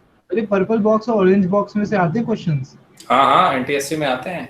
इवन अब तो बोर्ड का पैटर्न भी चेंज हो रहा है, हो सकता है बोर्ड से भी आ जाए। तो नेक्स्ट पॉइंट हम लोग अब आते हैं। सभी को समझ में आ गया? मैं सारे बच्चों से पूछ रहा हूँ। Yes sir. Yes, sir. Yes sir. Yes, sir. Yes, sir. चलो, तब आगे बढ़ते हैं। अब आगे बढ़ते हैं। तो हमारा अब नेक्स्ट पॉइंट है hunger, hardship and popular revolt. और फिर रिवॉल्ट होगा। अभी तक तो हो ही रहा था, अब और ज्यादा बढ़ेगा। और ये टाइम पीरियड है आपका 1848। ओके, अब यहाँ पे होगा क्या, एक टाइम पीरियड 1848 का, पर ऐसे ना समझ के यहाँ पे एक काम करते हैं। 1830 1848 तो मैंने ऊपर ही लिख दिया था, है ना। तो यहाँ पे शुरुआत जो हंगर की होती है वो 1830 में होती है। हंगर की शुरुआत कब होती है? 1830 में। मैंने ऊपर ही लिख दिया था ना, 1830 टू 1848 रेवोल्यूशन। तो उसी में हंगर हार्डशिप लिख दिया था। हाँ, हंगर हार्डशिप का देखते हैं तो स्टार्ट होता है 1830s में। ओके, क्या आता है यहाँ पे? Economic depression, great economic depression. 1930 का याद है economic depression? Yes sir, wall street. Yes, sir. Wall Street Exchange collapse. Wall Street Exchange. चलो अब म्यूट कर लो सभी लोग अपने माइक। अब यहाँ पे होता क्या है कि what you will see over here कि in Europe in this time period, ठीक है, पॉपुलेशन बहुत ज्यादा बढ़ जाती है। पॉपुलेशन बहुत ज्यादा बढ़ गई, पॉपुलेशन बहुत ज्यादा बढ़ गई और साथ ही साथ अनएम्प्लॉयमेंट भी बढ़ गया। अनएम्प्लॉयमेंट का बढ़ने का एक सबसे बड़ा कारण ये था कि इंडस्ट्रियल डेवलपमेंट, ठीक है, इंडस्ट्रियल डेवलपमेंट एक सबसे बड़ा कारण था, जिससे चीप क्लोथ्स वगैरह बनने लगे और लोगों की अनएम्प्लॉयमेंट बढ़ने लगी, ठीक है, मशीन मेड गुड्स बनने लगे। ओके, तो उसके वजह से अनएम्प्लॉयमेंट बढ़ने लगी। तो जॉब सीकर्स ज्यादा थे एम्प्लॉयमेंट से। जॉब सीकर क्या है? ज्यादा है, एम्प्लॉयमेंट जो अवेलेबल है। तो अब इससे क्या होगा? जॉब सीकर हैं, एम्प्लॉयमेंट मिल नहीं है, रोजगार मिल नहीं रहा है। अब ये जब ढूंढते हैं नौकरी नहीं मिलता है, तो इनको 2 स्क्वायर मील नहीं मिलेगा, 2 वक्त की रोटी नहीं मिलेगा, ठीक है। अब जब 2 वक्त की रोटी नहीं मिलेगी तो इन्हें गुस्सा आएगा, इन्हें लगेगा कि अब तो हमारी मौत हो जाएगी। तो अब क्या करें? चलो ऐसा है, लड़के मरते हैं। कैसे मरते हैं? लड़के। समझ में आ रहा है? सब्सिस्टेंस क्राइसिस, फ्रेंच रेवोल्यूशन 1715 से लेके 1789, 23 मिलियन से 28 मिलियन हो गए। Yes sir. Yes sir. तो अब यहाँ पे भी ऐसा ही हो रहा है। इनको लगता है कि अरे ये तो हमारी हालत खराब होती ही जा रही है, ठीक है, हमारी हालत खराब हो रही है, अनएम्प्लॉयमेंट भी है, कोरोना भी है, सॉरी कोरोना नहीं, ठीक है। तो अब क्या होगा? अटैक करेंगे हम लोग, ठीक है। प्रॉब्लम बढ़ती ही चली जा रही है, प्रॉब्लम का कोई सॉल्यूशन नहीं निकल रहा, ठीक है। तो अब लोग गांव से शहरों की तरफ भागते हैं, ठीक है। Rural people, push factor pull factor याद होगा आप लोगों को, पढ़ा होगा? Yes sir, migration. हाँ,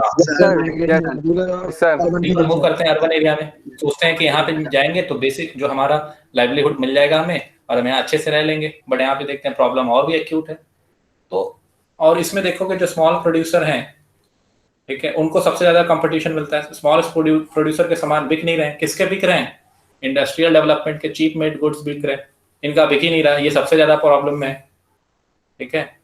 तो इसीलिए आत्मनिर्भर भारत। समझ में आ रहा है? सुना है आपने इसे किसी ने? Yes sir. यस सर, सुना है। Yes, sir. Yes, sir. ये Yes, वाला vocal. ये वाला जो टाइम पीरियड है ये भी कोविड-19 की वजह से बहुत फेमस होगा, क्योंकि रिवोल्ट हो रहा है हर जगह।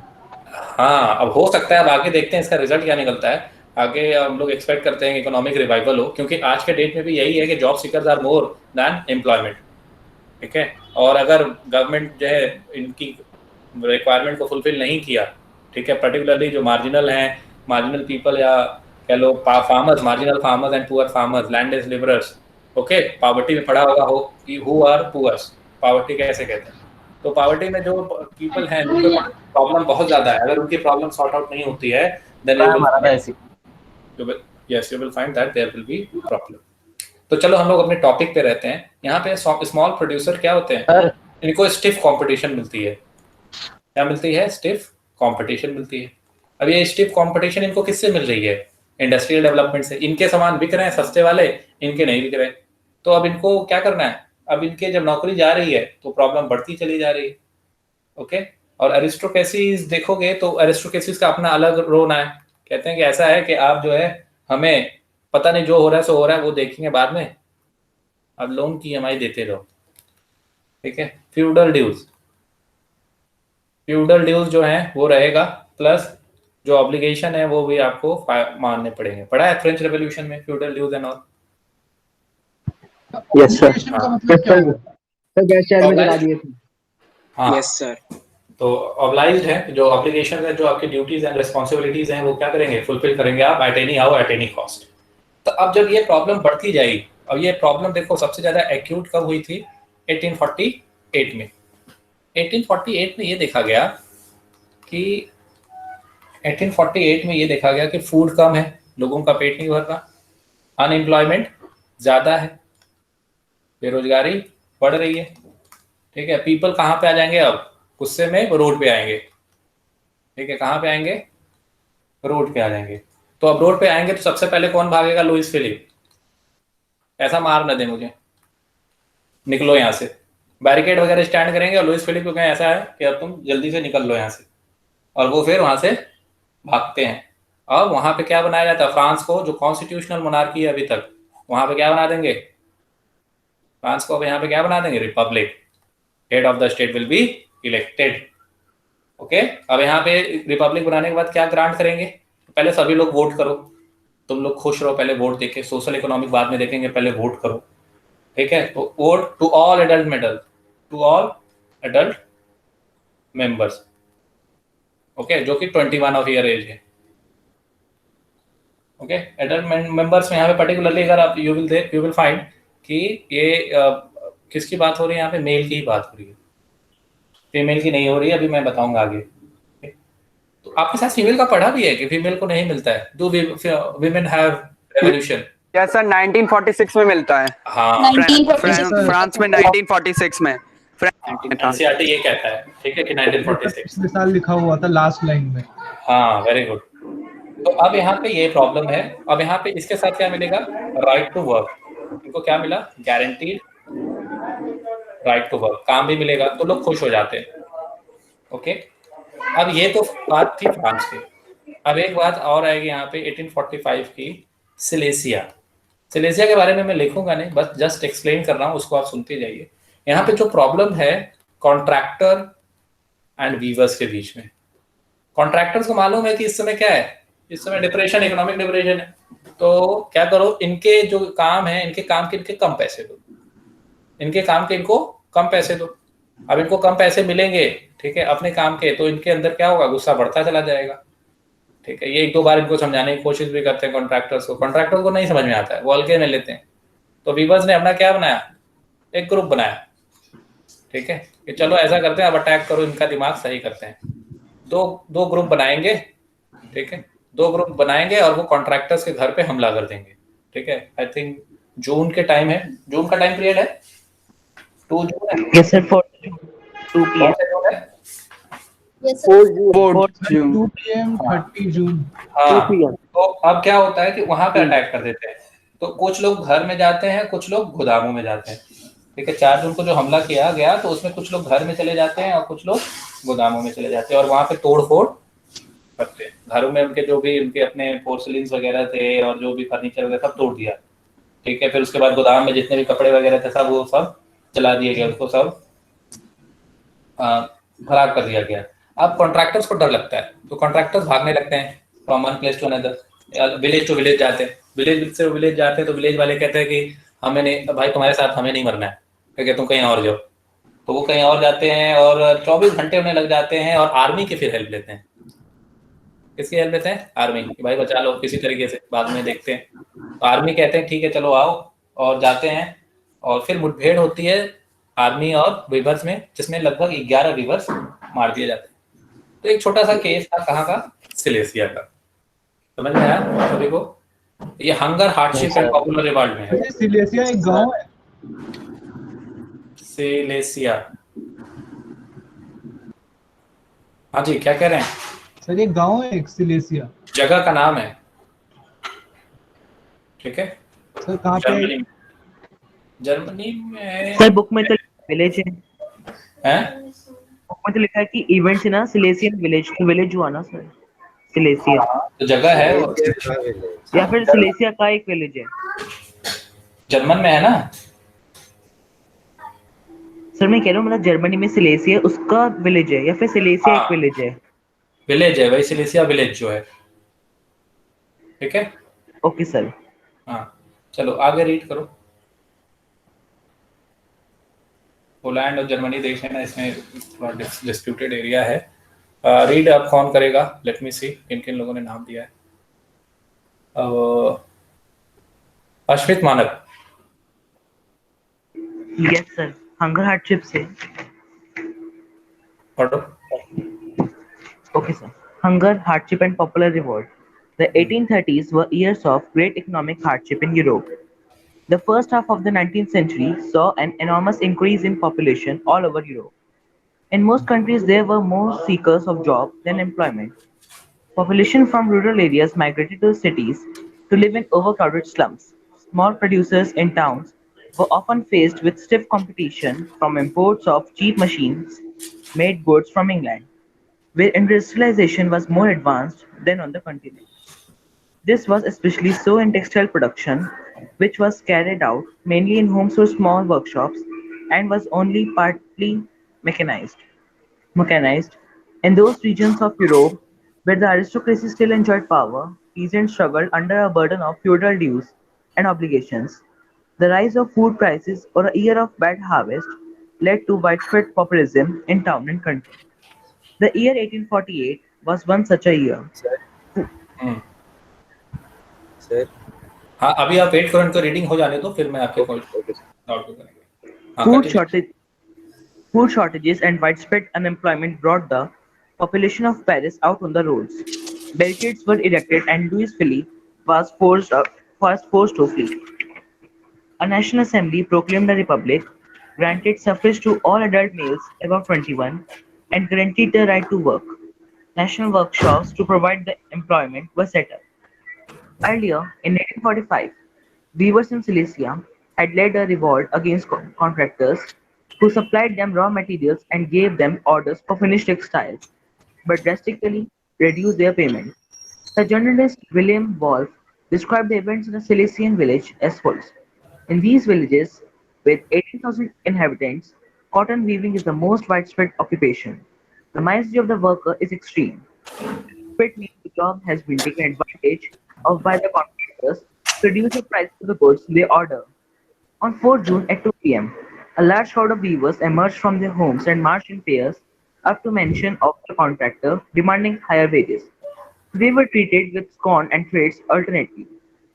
Following this, a group of them forced their way into the house, smashed its elegant window panes, furniture, porcelain. Another group broke into the storehouse and plundered it of supplies of clothes, which they tore to shreds. The contractor fled with his family to a neighboring village which, however, refused to shelter such a person. He returned 24 hours later, having requestioned the army. In the exchange that followed, 11 weavers were shot. रुको, समझ में आया सभी को? Point discuss हो गया सारे? Yes, sir. Yes, sir. Yes, Yes, sir. sir. Yes, हाँ, sir. अब किसी का डाउट है वो डाउट पूछो। Yes, sir. NCERT की लाइन है The rise of food prices or a year of bad harvest led to widespread pauperism in towns and countries. Sir तो यहाँ पे और का मतलब ये है कि हमें स्पेसिफिकली रीजन नहीं पता। हाँ ऑल ओवर यूरोप की प्रॉब्लम है ना ये। तो मतलब सर अलग अलग जगह पे अलग अलग रीजन है। हाँ सर बेसिकली देखा जाए तो रशिया के बारे में बात हो रही है क्योंकि वो मेन एक्सपोर्टर्स है ग्रेन के। रशिया के बारे में बात हो रही है। यस सर, क्योंकि वो मेन एक्सपोर्टर्स है ना यूरोप में ग्रेन के। यूरोप में ग्रेन के एक्सपोर्टर्स हैं, ठीक है। ईस्टर्न यूरोप में भी तो अपना है, रशिया में पहले ईस्टर्न यूरोप भी था। चलो ठीक है, कंसिडर कर सकते और सर फ्रांस को कंसिडर कर सकते हैं इसके अंदर। हैं। हाँ, जो अब आ मेन जाते हैं नेक्स्ट पॉइंट। अब हम लोग नेक्स्ट पॉइंट पे आते हैं, ठीक है। सर मुझे भी कुछ पूछना था। हाँ पूछो। सर लुइस फिलिप जो था वो क्यों भागा था? क्यों उनकी जो रूल है वो हट जाएगा या फिर उनको मार दिया जाएगा, गिलोटिन हो जाएगा? कुछ भी हो सकता है यहाँ पे, ठीक है। उनको लगा कि लोगों के अंदर अनरेस्ट है, तो इसमें सबसे अच्छा उपाय क्या है कि यहाँ से निकलो, ठीक है। Okay sir.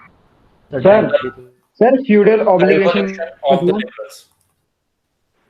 अब यहाँ पे एक टॉपिक है the revolution of the liberals.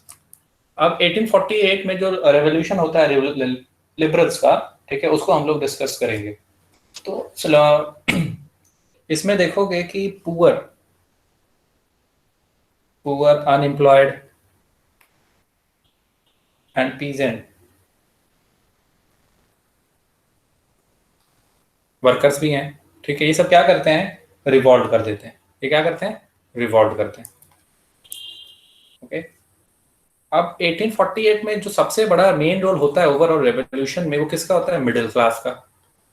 Middle class ही क्या करते हैं? हर जगह रिवॉल्ट कर रहे हैं। आपको मैंने बता दिया, लिबरल्स कौन है? वही मिडिल क्लास, पढ़े लिखे लोग, ओके।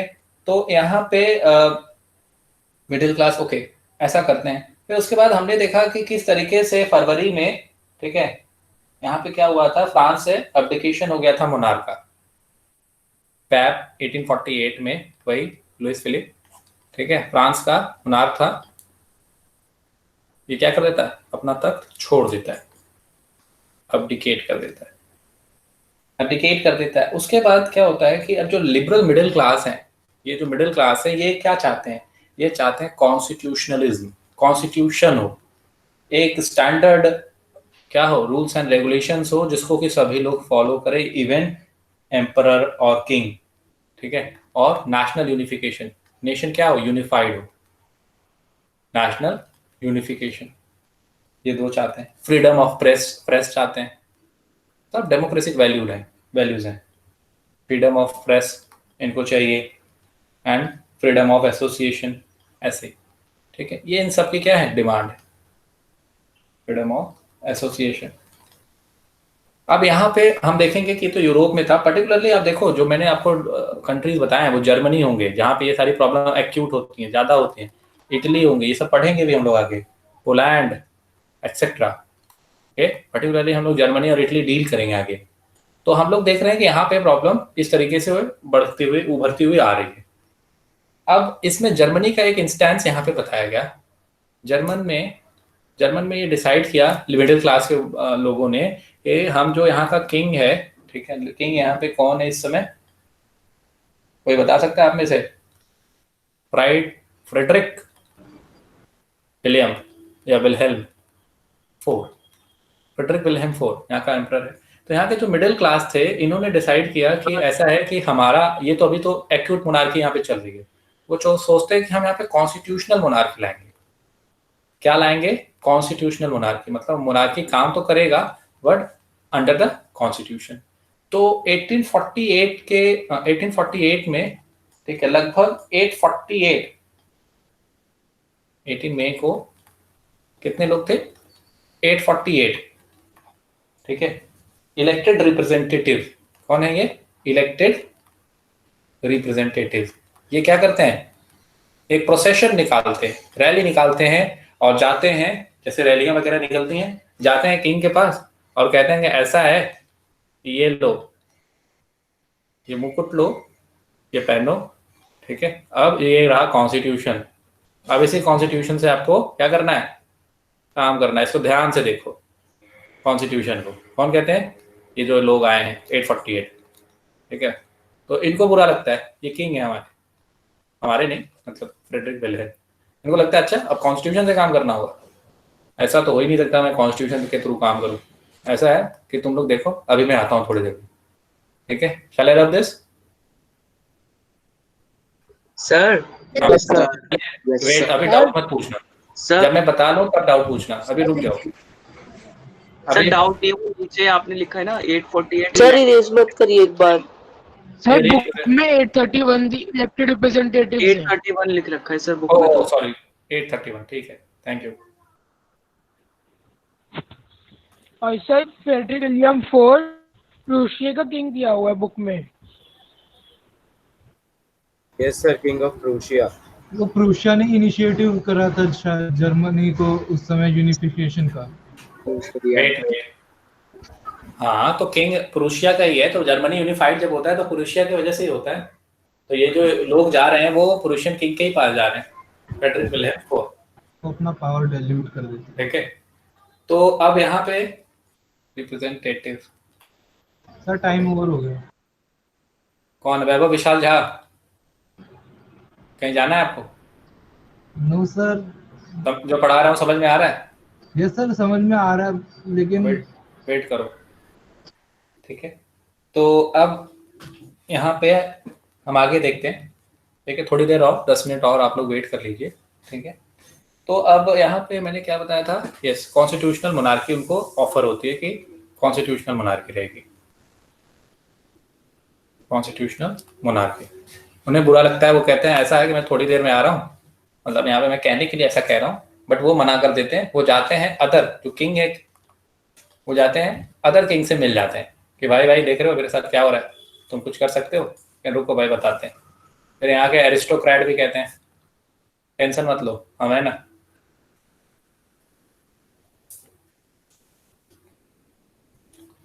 एरिस्टोक्रेट फिर से बात मिलिट्री वाले से, मिलिट्री कहते हैं रुक जाओ अभी हम इन लोगों को समझाते हैं। ये मिडिल क्लास है। नहीं क्या अरिस्टोक्रेट्स जो दूसरा किंग था उसने अरिस्टोक्रेट से मदद मांगी। हाँ जो किंग है, ये सब आपका अपना गोल बन रहा है। ओके, अब ये जो मिडिल क्लास है, जो पढ़े लिखे लोग हैं, इनका सोशल बेस क्या होता है? वीक होने लगता है। इनका सोशल बेस क्या होगा? वीक होगा। और साथ ही साथ ये जो आर्टिशन पीजेंट्स एंड आर्टिशंस हैं, पीजेंट्स एंड आर्टिशन उनके डिमांड को भी ये क्या करेंगे? नेग्लेक्ट करेंगे। जब इनके डिमांड को नेग्लेक्ट किया जाता है तो इनके अंदर भी ये फीलिंग आती है कि हम क्यों इनको सपोर्ट करें। ठीक है, तो इनके जब डिमांड डिक्लाइन होते हैं तो पीजेंट एंड आर्टिसंस हट जाते हैं। इनका जब सोशल बेस वीक होता है तो ये ओवरऑल वीक हो जाते हैं। तो जो फ्रैंकफर्ट पार्लियामेंट है, इनका जो पार्लियामेंट बना था वो कहाँ था? फ्रैंकफर्ट। ठीक है, जो कि सेंट पॉल चर्च में है।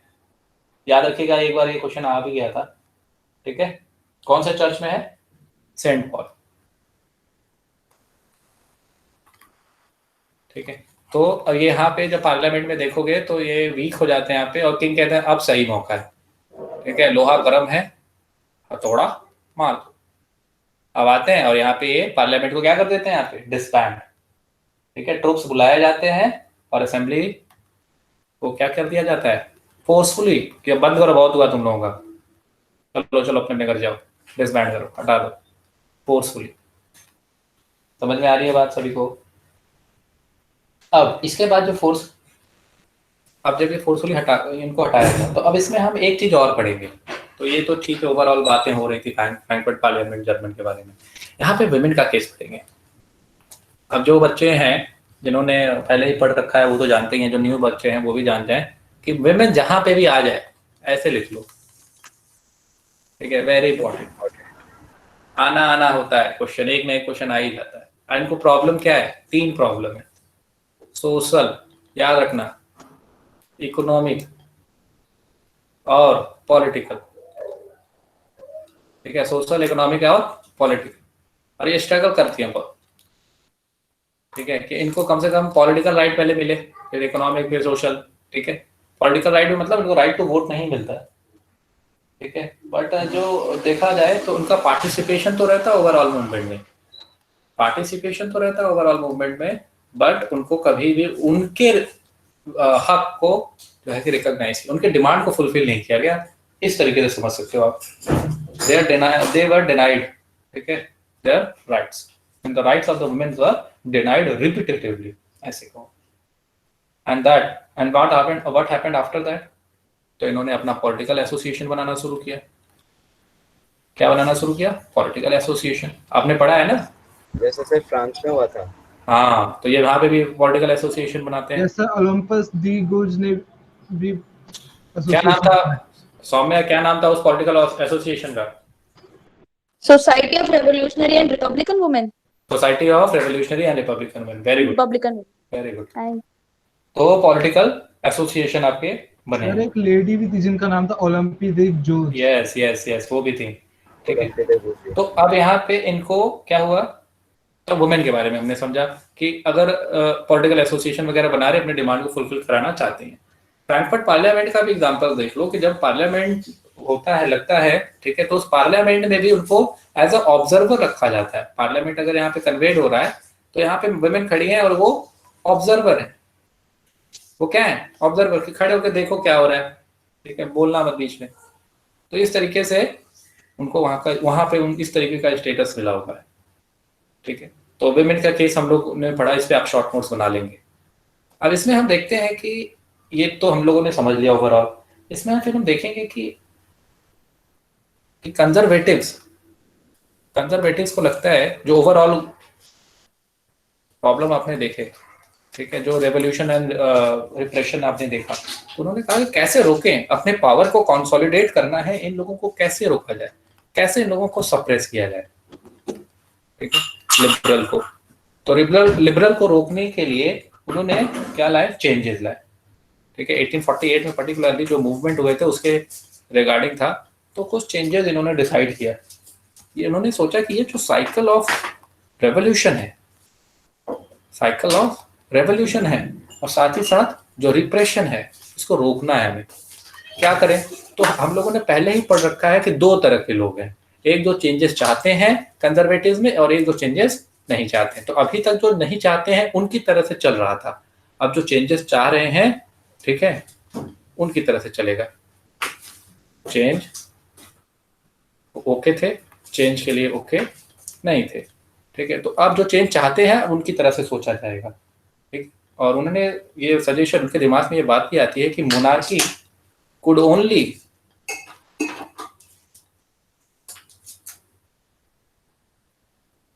ऐसा सोचते हैं, ठीक है, कि ये जो cycle of repression, revolution and repression है, could only be and by giving some concession. थोड़ा सा पावर शेयर कर लो, पढ़ा है कहीं पे? चैप्टर 2 पावर शेयरिंग पहला चैप्टर है, चैप्टर 2 नहीं है, ठीक है। बेल्जियम में पावर शेयरिंग। यस, तो मोनार्क को भी लगता है ऐसा है कि रेवोल्यूशन है, रिप्रेशन है, थोड़ा सा क्या कर लो, कंसेशन। इसी को अब इन्होंने पावर शेयरिंग नहीं बोला है, इन्होंने सिर्फ क्या कह दिया, कंसेशन दे दो, थोड़े खुश हो जाएंगे ये लोग। तो आपने ये पढ़ा कि ये ओवरऑल अगर यूरोप है और ये वेस्टर्न है, ये सेंट्रल है और ये ईस्टर्न है। तो वेस्टर्न में तो हम लोगों ने देखा ना कि इंडस्ट्रियल डेवलपमेंट हो चुका है, पढ़ा है आपने?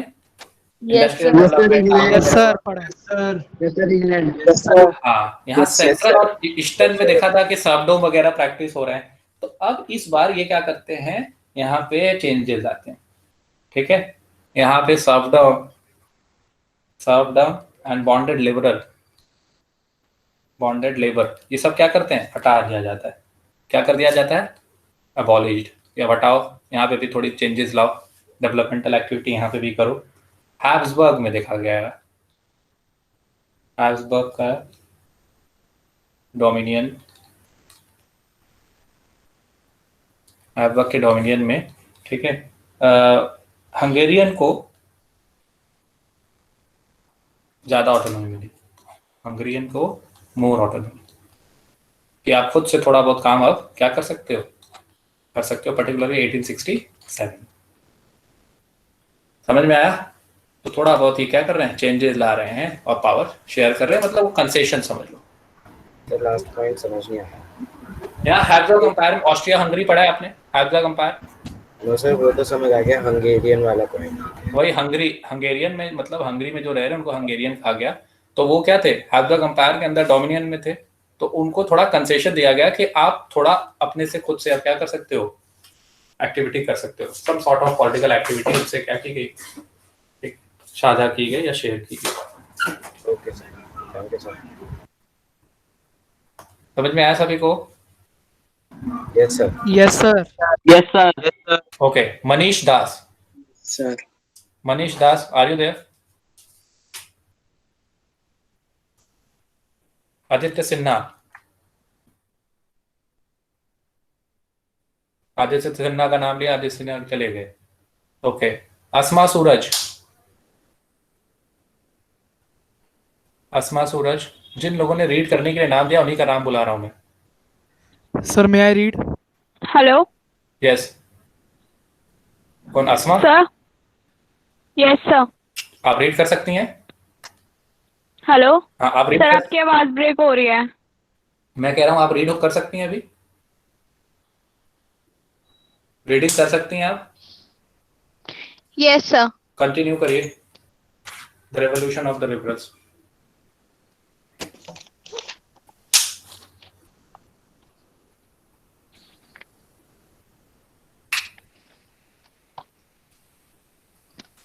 The revolution of the liberals, parallel to the revolts of the poor, unemployed, and starving peasants and workers in many European countries in the year 1848. A revolution led by the educated middle classes was underway.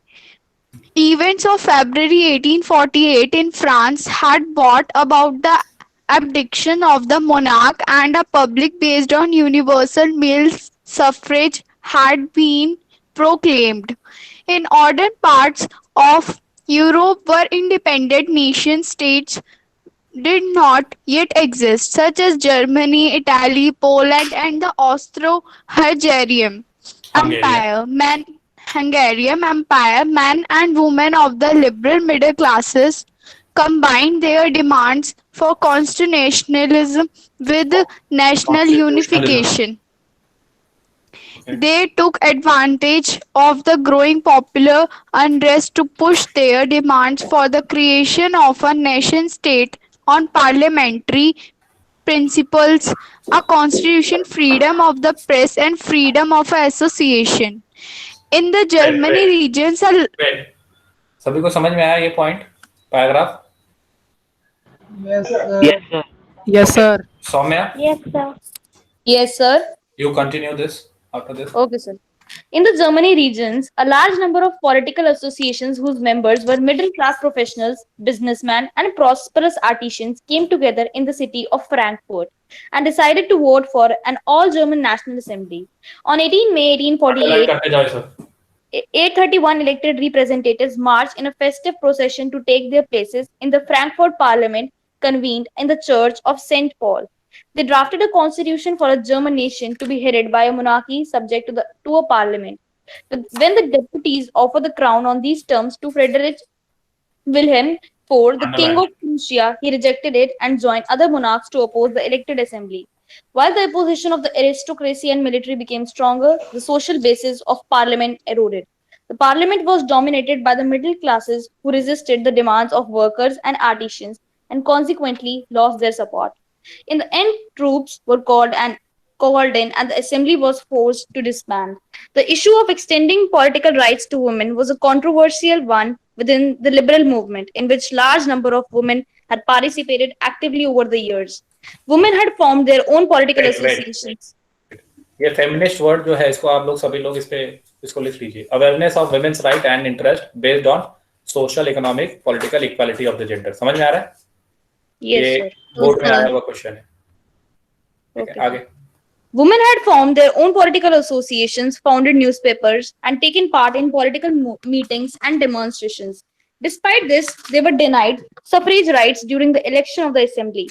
When the Frankfurt Parliament convened in the Church of St. Paul, women were admitted only as observers to stand in the visitors' gallery. Though conservative forces were able to suppress liberal movements in 1848, they could not restore the old order. Monarchs were beginning to realize that the cycles of revolution and repression only be ended by granting concession to the liberal nationalist revolutionaries. Hence, in the years after 1848, the autocratic monarchies of Central and Eastern Europe began to introduce the changes that had already taken place in Western Europe before 1815. Wait. ये मैंने बताया सभी को? Clear हो रहा है line by line सभी को? Yes, sir. Yes, sir. चलो आगे। Thus, serfdom and bonded labor were abolished both in the Habsburg dominions and in Russia. The Habsburgs ruler granted more autonomy to the Hungarians in 1867. चलो यहाँ तक सभी को समझ में आ गया है? किसी का कोई डाउट है तो पूछ लो। No sir, no. सर जो शॉर्ट नोट्स है वो सोर्स सी वाले बॉक्स से भी कर सकते हैं, थोड़ी बहुत हेल्प। हाँ, ले सकते हो सर। यस, बोलो। टीचर है सर, वो समझ नहीं आया। क्या सर मतलब उसमें समझ नहीं आ रहा सर, उसमें मतलब बोलना क्या चाह रहा है। कहाँ बोलो? Page number 11, page number 11। Page number 11। Yes sir.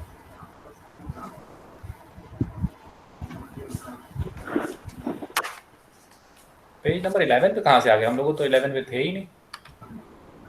कहाँ पे? ये वाला। अच्छा, ये पिक तुम्हें पूछना है? Yes sir. ओके ओके, अच्छा हाँ, पिक भी मुझे डिस्कशन करना था आप लोगों से। तो यहाँ पे club of thinkers anonymous caricature dating this 1820। यहाँ पे क्या है कि एक left bear description the plaque पट्टा लगा हुआ है जो कि इंस्क्रिप्शन, ठीक है उस पे लगा हुआ कि the most important question of today's meeting, how long will thinking be allowed to us. ठीक है, कि हम कब तक सोच सकते हैं। मतलब अब देखो, लिबरल नेशनलिस्ट में पढ़े लिखे लोग हैं तो उनका अपना क्या है, वे ऑफ लिविंग है, तो उसमें क्या है, ज्यादा बोलना नहीं है। ठीक है, सुनते रहो। पढ़े लिखे लोगों में ये क्या है कि आपको सुनना ज्यादा है, बोलना कम है। तो इस क्लब में भी जो यहाँ पे थिंकर्स का क्लब है, यहाँ पे ज्यादा बोलना अलाउड नहीं है। सबसे ज्यादा इंपॉर्टेंट क्वेश्चन क्या है यहाँ का, आज के दिन का जो मतलब ये फिगर में बनाया गया है, उसमें सबसे इंपॉर्टेंट क्वेश्चन क्या है कि क्या कब तक हमें थिंकिंग अलाउड है। ठीक है, पहले थिंकिंग अलाउड नहीं थी। आपको अगर आप जानते भी हो, आप फिलोसफर हो, आप बोल सकते हो, आपके पास नॉलेज है, तो आप उसको शेयर मत करिए। सेंसरशिप वगैरह इसीलिए लगाया गया था। समझ में आ रही है बात? Yes sir. तो सर मतलब अगर इस कार्टून के बारे में पूछा जाए तो हम इसमें लिख सकते हैं कि it refers to the harsh censorship. अगर उसमें ऑप्शन में दिया हो तो आप ऐसा लिख सकते हो। ठीक है, Yes, इसमें sir. आप बेसिकली ये लिखोगे कि लिबरल्स को या फिर एडुकेटेड पीपल को के लिए है। अब देखो नीचे जो इसमें पॉइंट लिखा हुआ है, the board on the right list the rules of the club which include the following. Silence is the first commandant of the learned society. जो लर्नेड सोसाइटी है, पढ़ी लिखी समाज है, वहां पे पहला काम क्या है, चुप रहो, बोलना नहीं है। और अगर चुप नहीं रह सकते हो, to avoid the eventuality where a member of this club may succumb to the temptation of speech, muzzles will be distributed to members upon entry. अगर आप में आपको चुप रहना नहीं आता है, ठीक है, और आपका मन करता है कि हम बोलें, तो आप जैसे ही अंदर आओगे, आपको एक पट्टी दे दी जाएगी जो आपके अपने मुंह पे लगा लेनी है। ठीक है? Yes sir. तो यही बात। सर अगर देखा जाए तो वहाँ पे थर्ड और फोर्थ पॉइंट है, वो क्यों कन्वर्ट किया गया इंग्लिश में? कहाँ पे थर्ड एंड फोर्थ है?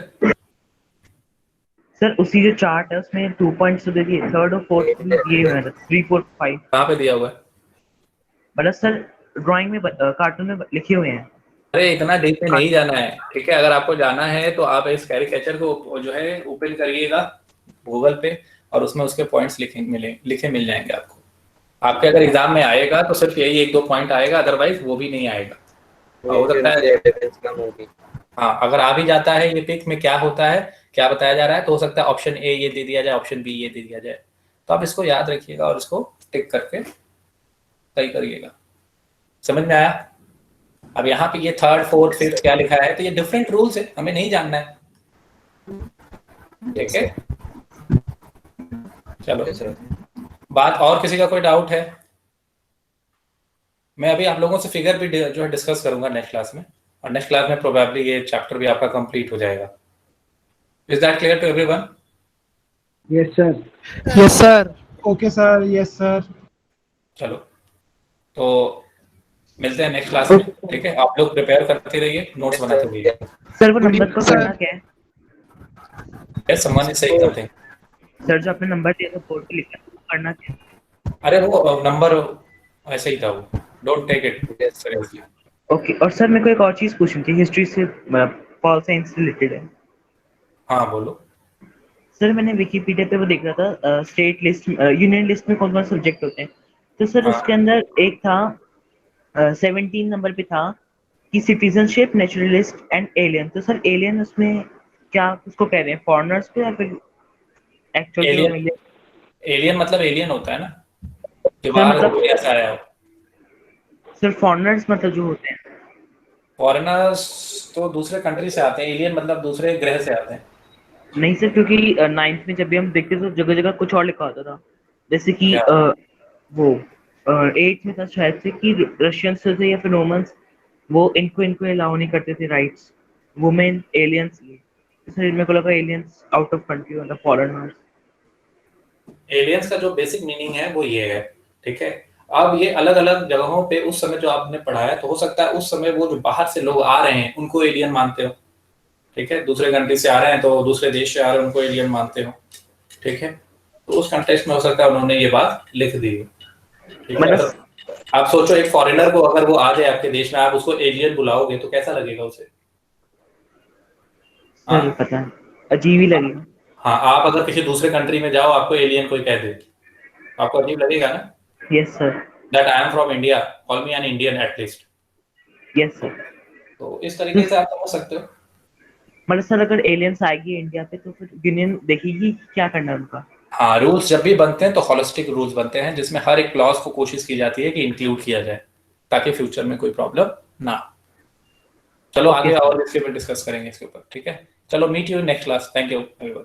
Okay sir, good evening. Good evening sir. Thank you, sir. Bye sir. Good evening, sir. Good evening, sir.